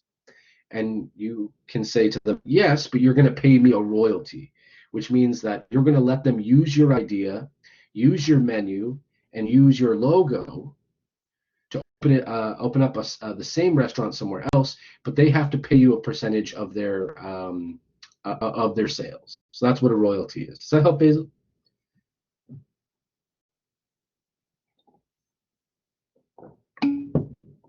Awesome. So here's what a balance sheet looks like. Okay, they can come in all different shapes and forms. I believe this is called what we call a report style balance sheet. Can someone open up their own restaurant, then become a franchise? Absolutely. Milestones Bar and Grill started in BC, and they franchised it. And then because the franchise got so big, they Care Foods bought them, right? There are other restaurants, for example. Actually, that would be a bad example here in Canada. Yeah, no problem, Vanessa. I worked with La Carnita, and they did the same exact thing. Yeah, it can be really lucrative if you've got a really good idea. I feel like chefs tend to be a little hesitant around creating franchises, but because each restaurant they open up has a different theme, has a different menu, because they're very creative people. But there are definitely franchising opportunities, absolutely. So here's a balance sheet. Okay. Oh, some of the numbers aren't lining up. I apologize for that. I don't know why that's happening. In your mind's eye, just imagine all of these figures line up. Okay. On the left-hand side here, for the balance sheet, we have all of the assets of the business listed. Okay, so we have cash, accounts receivable, inventory, equipment, land, and building. And when you add the value of all the assets up, here we have a value or total value of our assets of $327,000 and $327,600. Like Fresh, they were a single restaurant and became a franchise. Makes sense. Awesome. Yeah. No, there was and franchise fees. If I'm from what I've seen inside full service restaurants, franchise fees tend to be around 5% of operating income. And then on the right-hand side of the balance sheet, we have our liabilities and owner's equity. Okay. The first section is your liabilities, where you list all of your liability accounts and the value of all of them, or of each. Okay. So in this case, we have our accounts payable, our taxes payable, and that's all we have, for total liabilities of $13,000. In the next section, we have our shareholders' equity, which contains our equity accounts. And in this case, we have common shares or common stock. You can use the two terms interchangeable, which is the owner's investment. The common shares or common stock is, in this case, valued at 250,000, followed by the retained earnings, which is the cumulative profit and loss over time for the business. Thankfully, in this case, it's a positive. For a total shareholders' equity of $314,600. So if we take that $314,600 and add it to the $13,000, we get a total liabilities and shareholders' equity of $327,600. If we've done our accounting right, this is again a balance sheet or a financial statement is kind of the end product of the financial of the accounting process.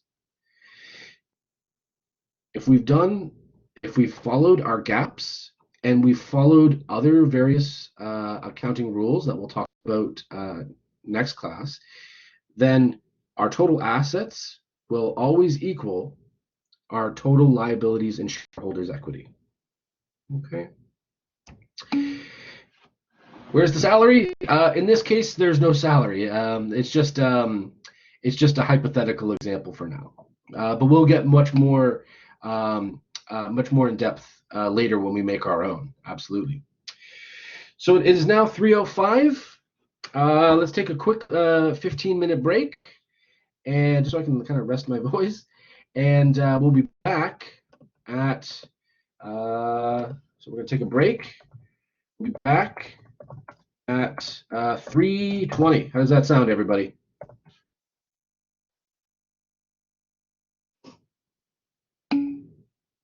Awesome. Okay, so everyone have a good break, and I'll see you back here at 3:20 p.m. Have a great break, everybody.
All right, everybody, welcome back. Hope everyone had a good break. So now we're going to continue. Now that we've talked about the balance sheet, we're going to move on to the income statement. So the income statement is a statement that shows the financial performance of a business over a period of time. Okay, that time can be a week, it can be a month, and it could be a year. Most publicly traded corporations typically issue audited financial statements, including an income statement, quarterly. However, in most non-public corporations are only required to submit their financial statements, audited financial statements, on a yearly basis. Your income statement also reflects the results of operations over a period of time because it summarizes the revenues and expenses over said period of time. The general logic of the income statement is that your sales minus your costs equal your profit. Okay. In some cases, you can have a loss replace your profit, and in that instance, your costs would be more than your sales. But again, this is the equation, how you calculate profit, but also it provides the foundation from which income statements are created. You have your sales at the top, followed by all of your costs or your expenses, and then at the very bottom, you'll have your profit or loss.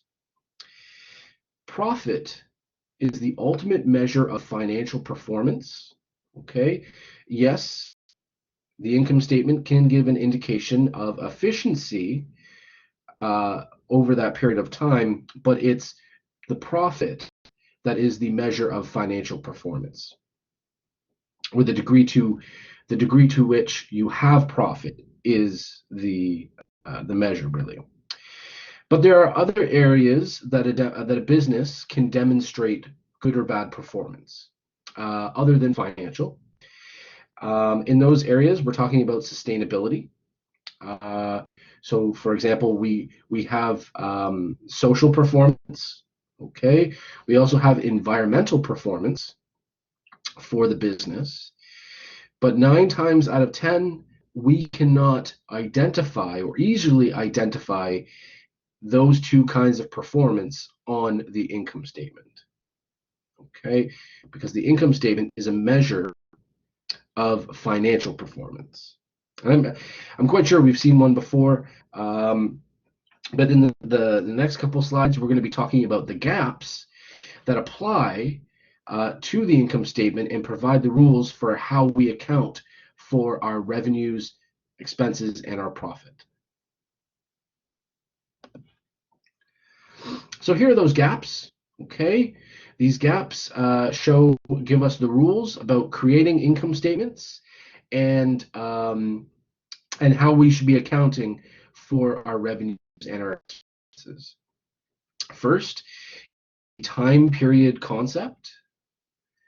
Secondly is the consistency principle, followed by the realization principle and the matching principle. Okay, the first two, so the time period concept and the consistency principle, these apply to all financial statements. However, the realization and the matching principle only apply to the income statement. So the time period concept is rather straightforward.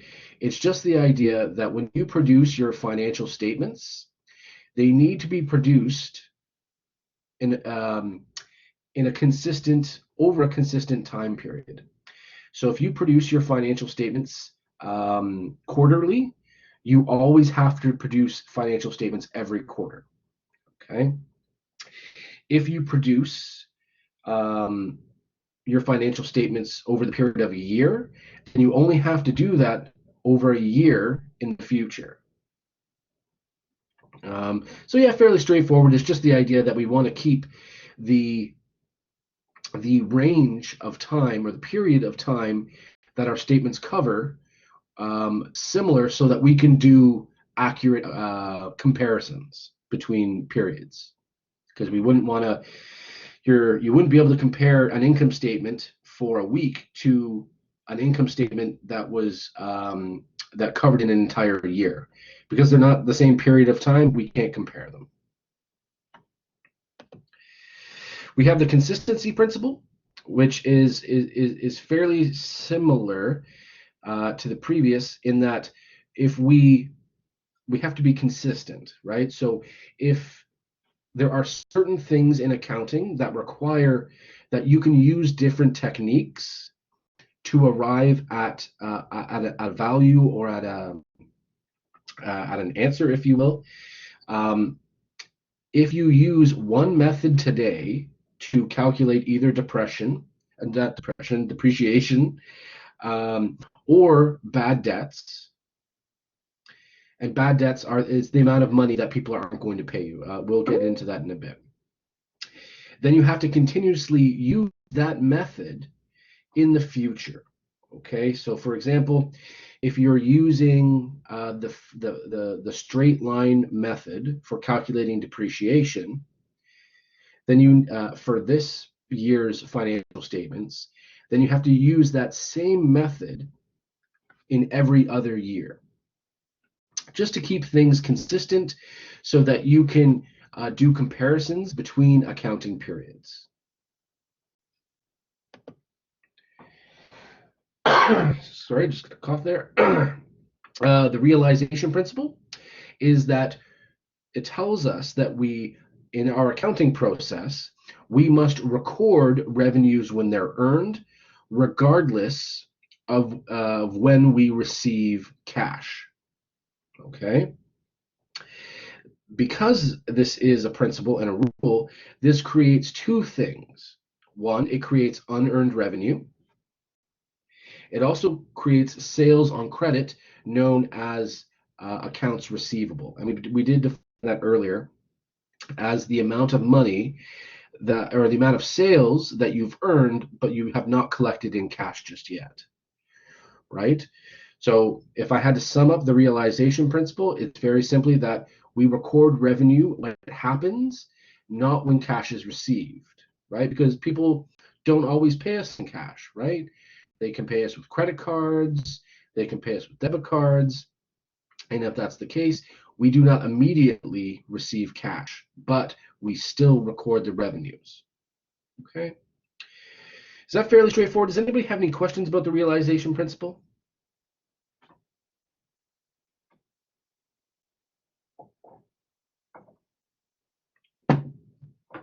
Very good. And the realization principle, as well as the matching principle, it provides what it really does is it differentiates from the cash basis of accounting, which we're going to talk about in a couple of slides. And it helps you smooth out your sales so that you're not inflating your sales in later time periods because you haven't received cash yet. Yeah, and it's especially important in business to business transactions, because most credit terms, or when you buy something on credit, typically you have 30 days to pay, and if you didn't realize, if that company didn't realize the revenue in that instance, it's going to affect the sales figures of the next month, right? Here are some examples of revenues that would show up on income statements. Okay, and recall that a revenue is an inflow of an asset in exchange for goods or services, and typically that asset is cash, okay, or money. Some examples in food service or hospitality of revenue accounts would be room sales, food sales, beverage sales. You can also have catering sales or even retail.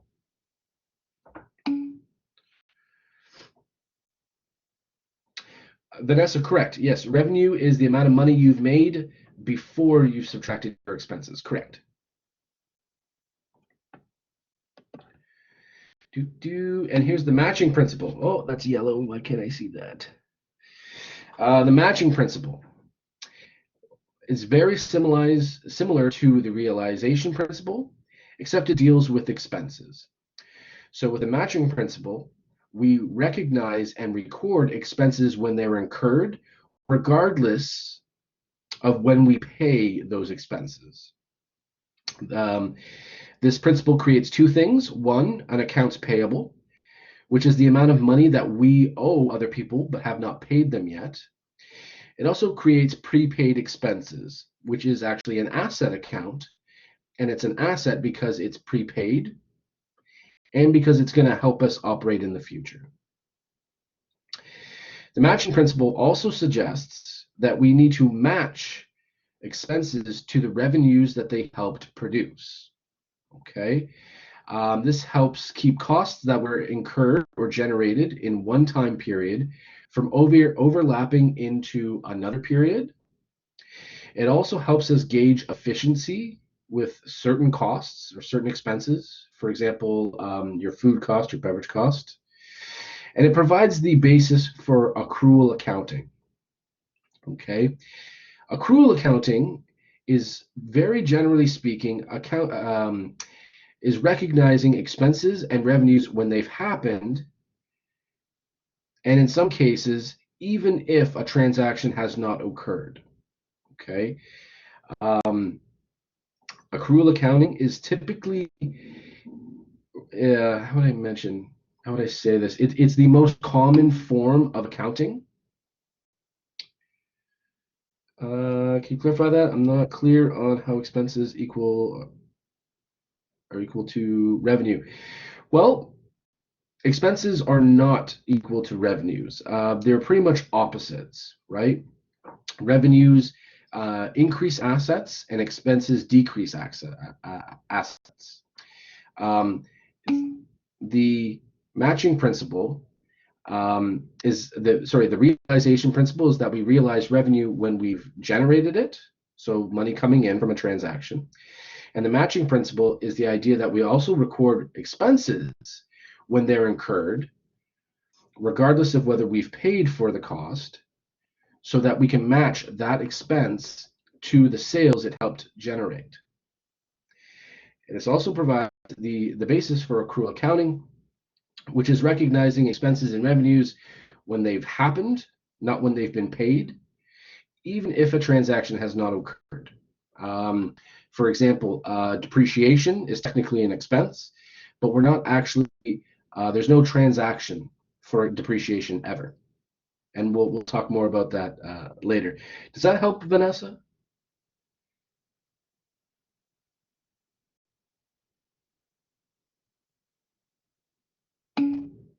Okay, awesome.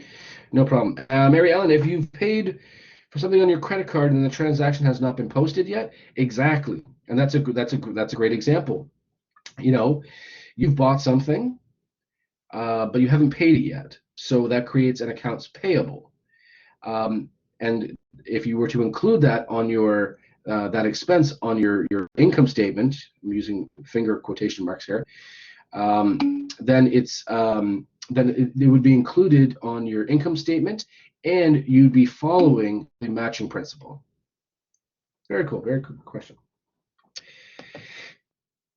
So here are some example of expenses found on the income statement. Okay, and expenses or costs are just goods or services that have been consumed in operating a business, right? They're costs. Okay. We have salaries and wages. This is the amount of money we have to pay our staff and our management team.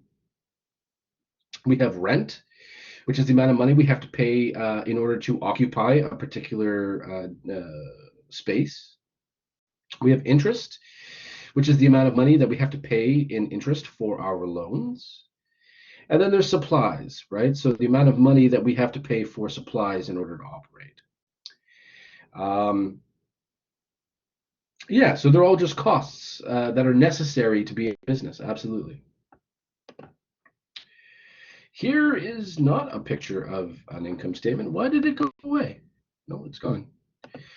Okay, so I will try. I'm gonna try and do this. I'm going to try and make an income statement. Okay, so first you're gonna have your sales. Okay, then you're going to have your expenses, and then you're going to have your cost. Sorry, your profit. Okay, actually, I'm going to have to send you guys a picture of an income statement later because I'm not going to be able to do this any justice with the text function here. But yeah, so your sales minus your expenses equal your profit. Okay, and it's basically just a giant list. Oh, okay, Marianne. Okay, so the PowerPoint posted on Blackboard does have the example. That's good.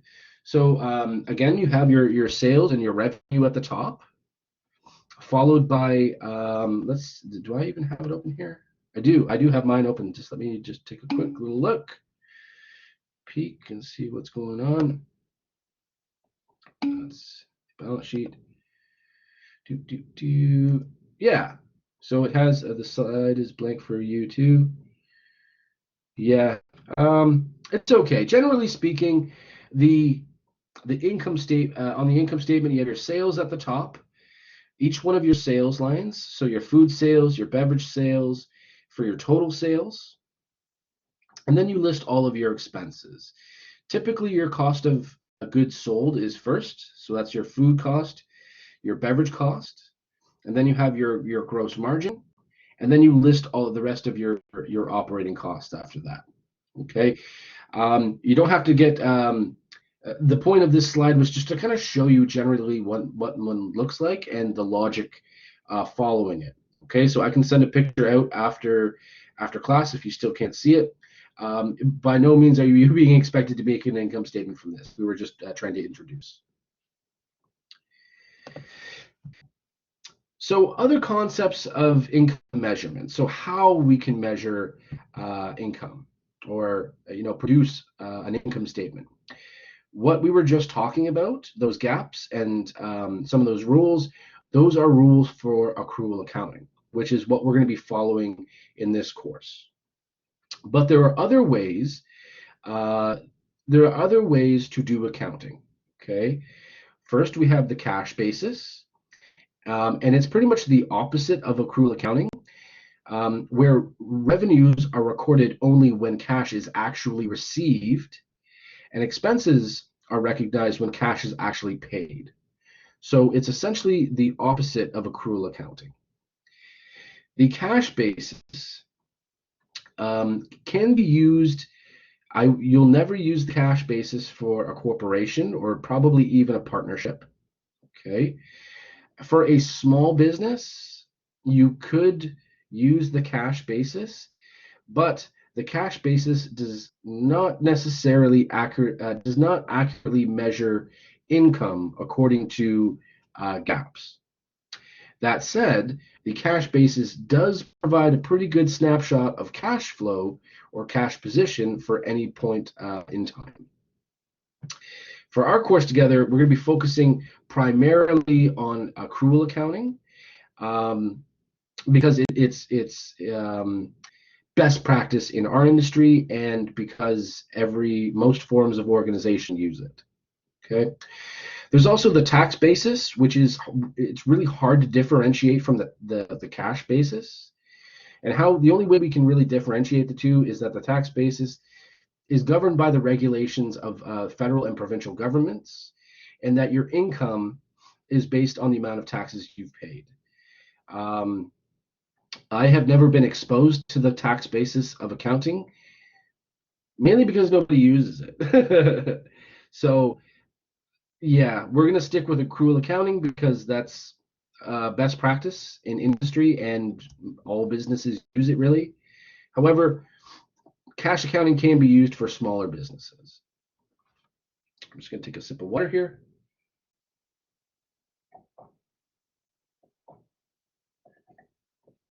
Here we go. Okay, so owner's equity in the balance sheet.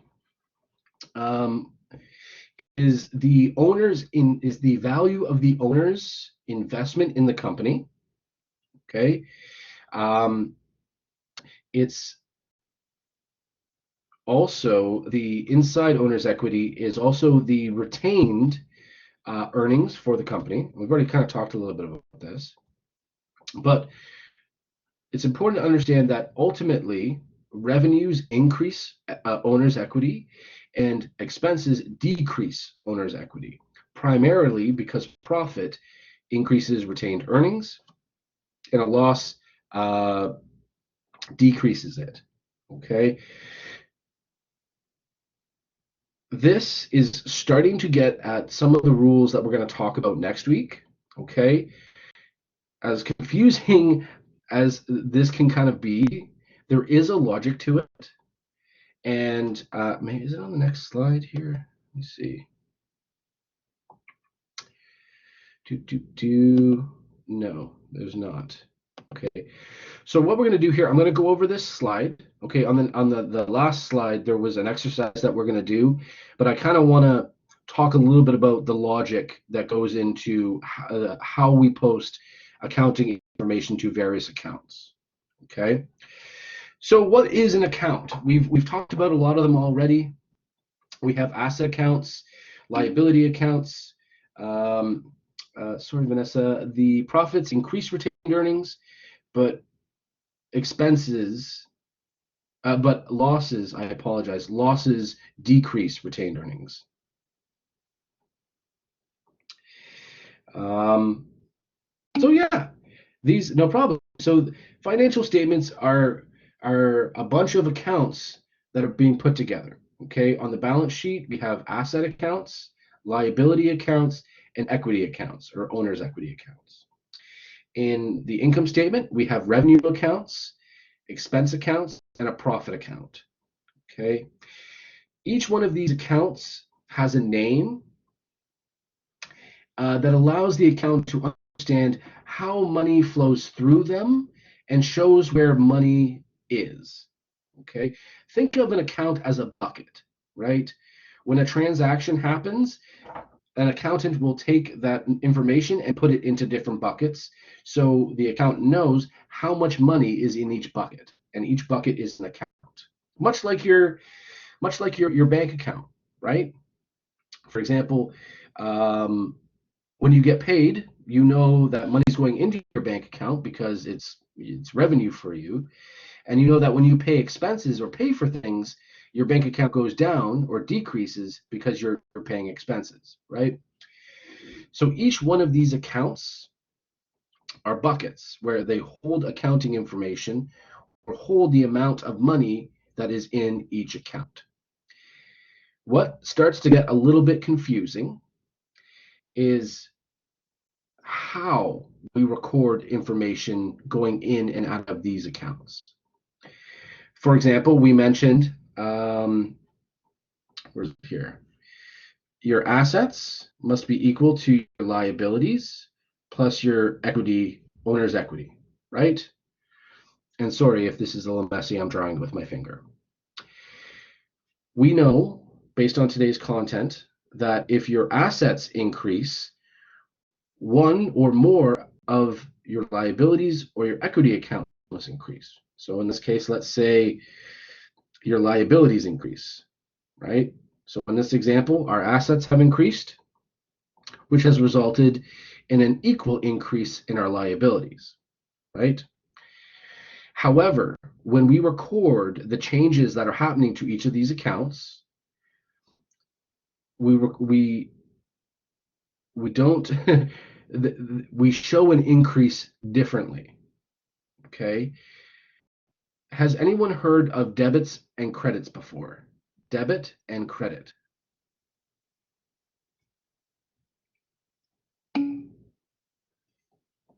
Okay, Marianne, very nice. Okay, cool.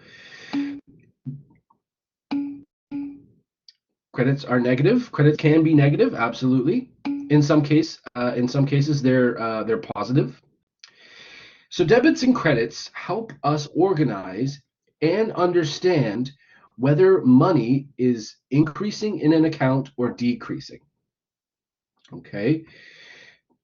Assets will always increase when it's being debited, when the asset account is being debited. The amount of money in an asset account decreases when you credit the account. Now, because assets are on the left-hand side of this equation and must balance with your liabilities and your equity accounts, when you're entering information into your liability or your owner equity accounts, it's reversed. We increase, what is it called? We increase liability accounts using a credit, and we decrease them using a debit. Same with our owner's equity. We increase an owner's equity account with a credit, and we decrease it with a debit. And that's how we start to journalize. Okay, you don't necessarily need to know. I didn't want to confuse anybody with bringing this up, but I did kind of want to put a little bit of a bug in your ear regarding debits and credits. And that little bug is the way we increase and decrease the amount of money in each account is going to be different. And there are some rules as to how we do that. And those are called the rules of debits and credits. Pretty much the bane of any accounting student. Okay. But I will be presenting it next week where the logic is fairly easy to follow. I've got a picture that will help you remember how you use your debits and credits. And yeah, I remember when I started learning about debits and credits and I was like, what? Why do they do this? Why don't they just increase both? Anyway, so it's now 3:46. We're not going to do the final exercise because it is kind of late in the day and I don't think we're going to have enough time to go over it. Maybe we can pick this up next class. Okay. Yeah, Mary, and it does follow the math, sort of the logic of mathematical equations, where if you do something, if you move an item, if you have something on opposing sides of an equal sign, if you move it to the other side, it becomes negative, and so on and so forth. Absolutely, totally good example. So we'll probably pick up this exercise next class. We're just going to identify a list of assets, liability, equity, revenue, and expense accounts. And then we're going to start to get into those rules of debits and credits and how to start to journalize business transactions. Because that's how we start to produce financial statements, is by taking business transactions, collecting them, summarizing them in a journal, which we'll talk about next week, and then doing other things, but using the rules of debits and credits is so important in the beginning, because if you don't use your debits and credits properly in the beginning, your financial statements will not be correct. Okay. So on that note, we will conclude here unless anybody has any questions. Everyone did a great job today. Nope, no homework. No homework for this week. And where can I find all the records? Which records? Records of what? The recording should already be posted. Not this recording. We're still recording right now, but last week's recording should be posted already.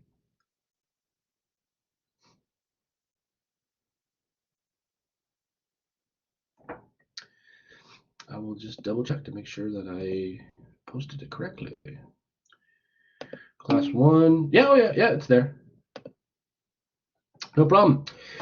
All right. Well, again, good job today, everybody. Making some headway with the rules. Next week, it does pick up quite a bit, but don't worry. I think we'll get through it. Everyone have a great rest of your day. Have a great weekend if I don't talk to you, and we'll talk on Tuesday. Have a great day, everybody.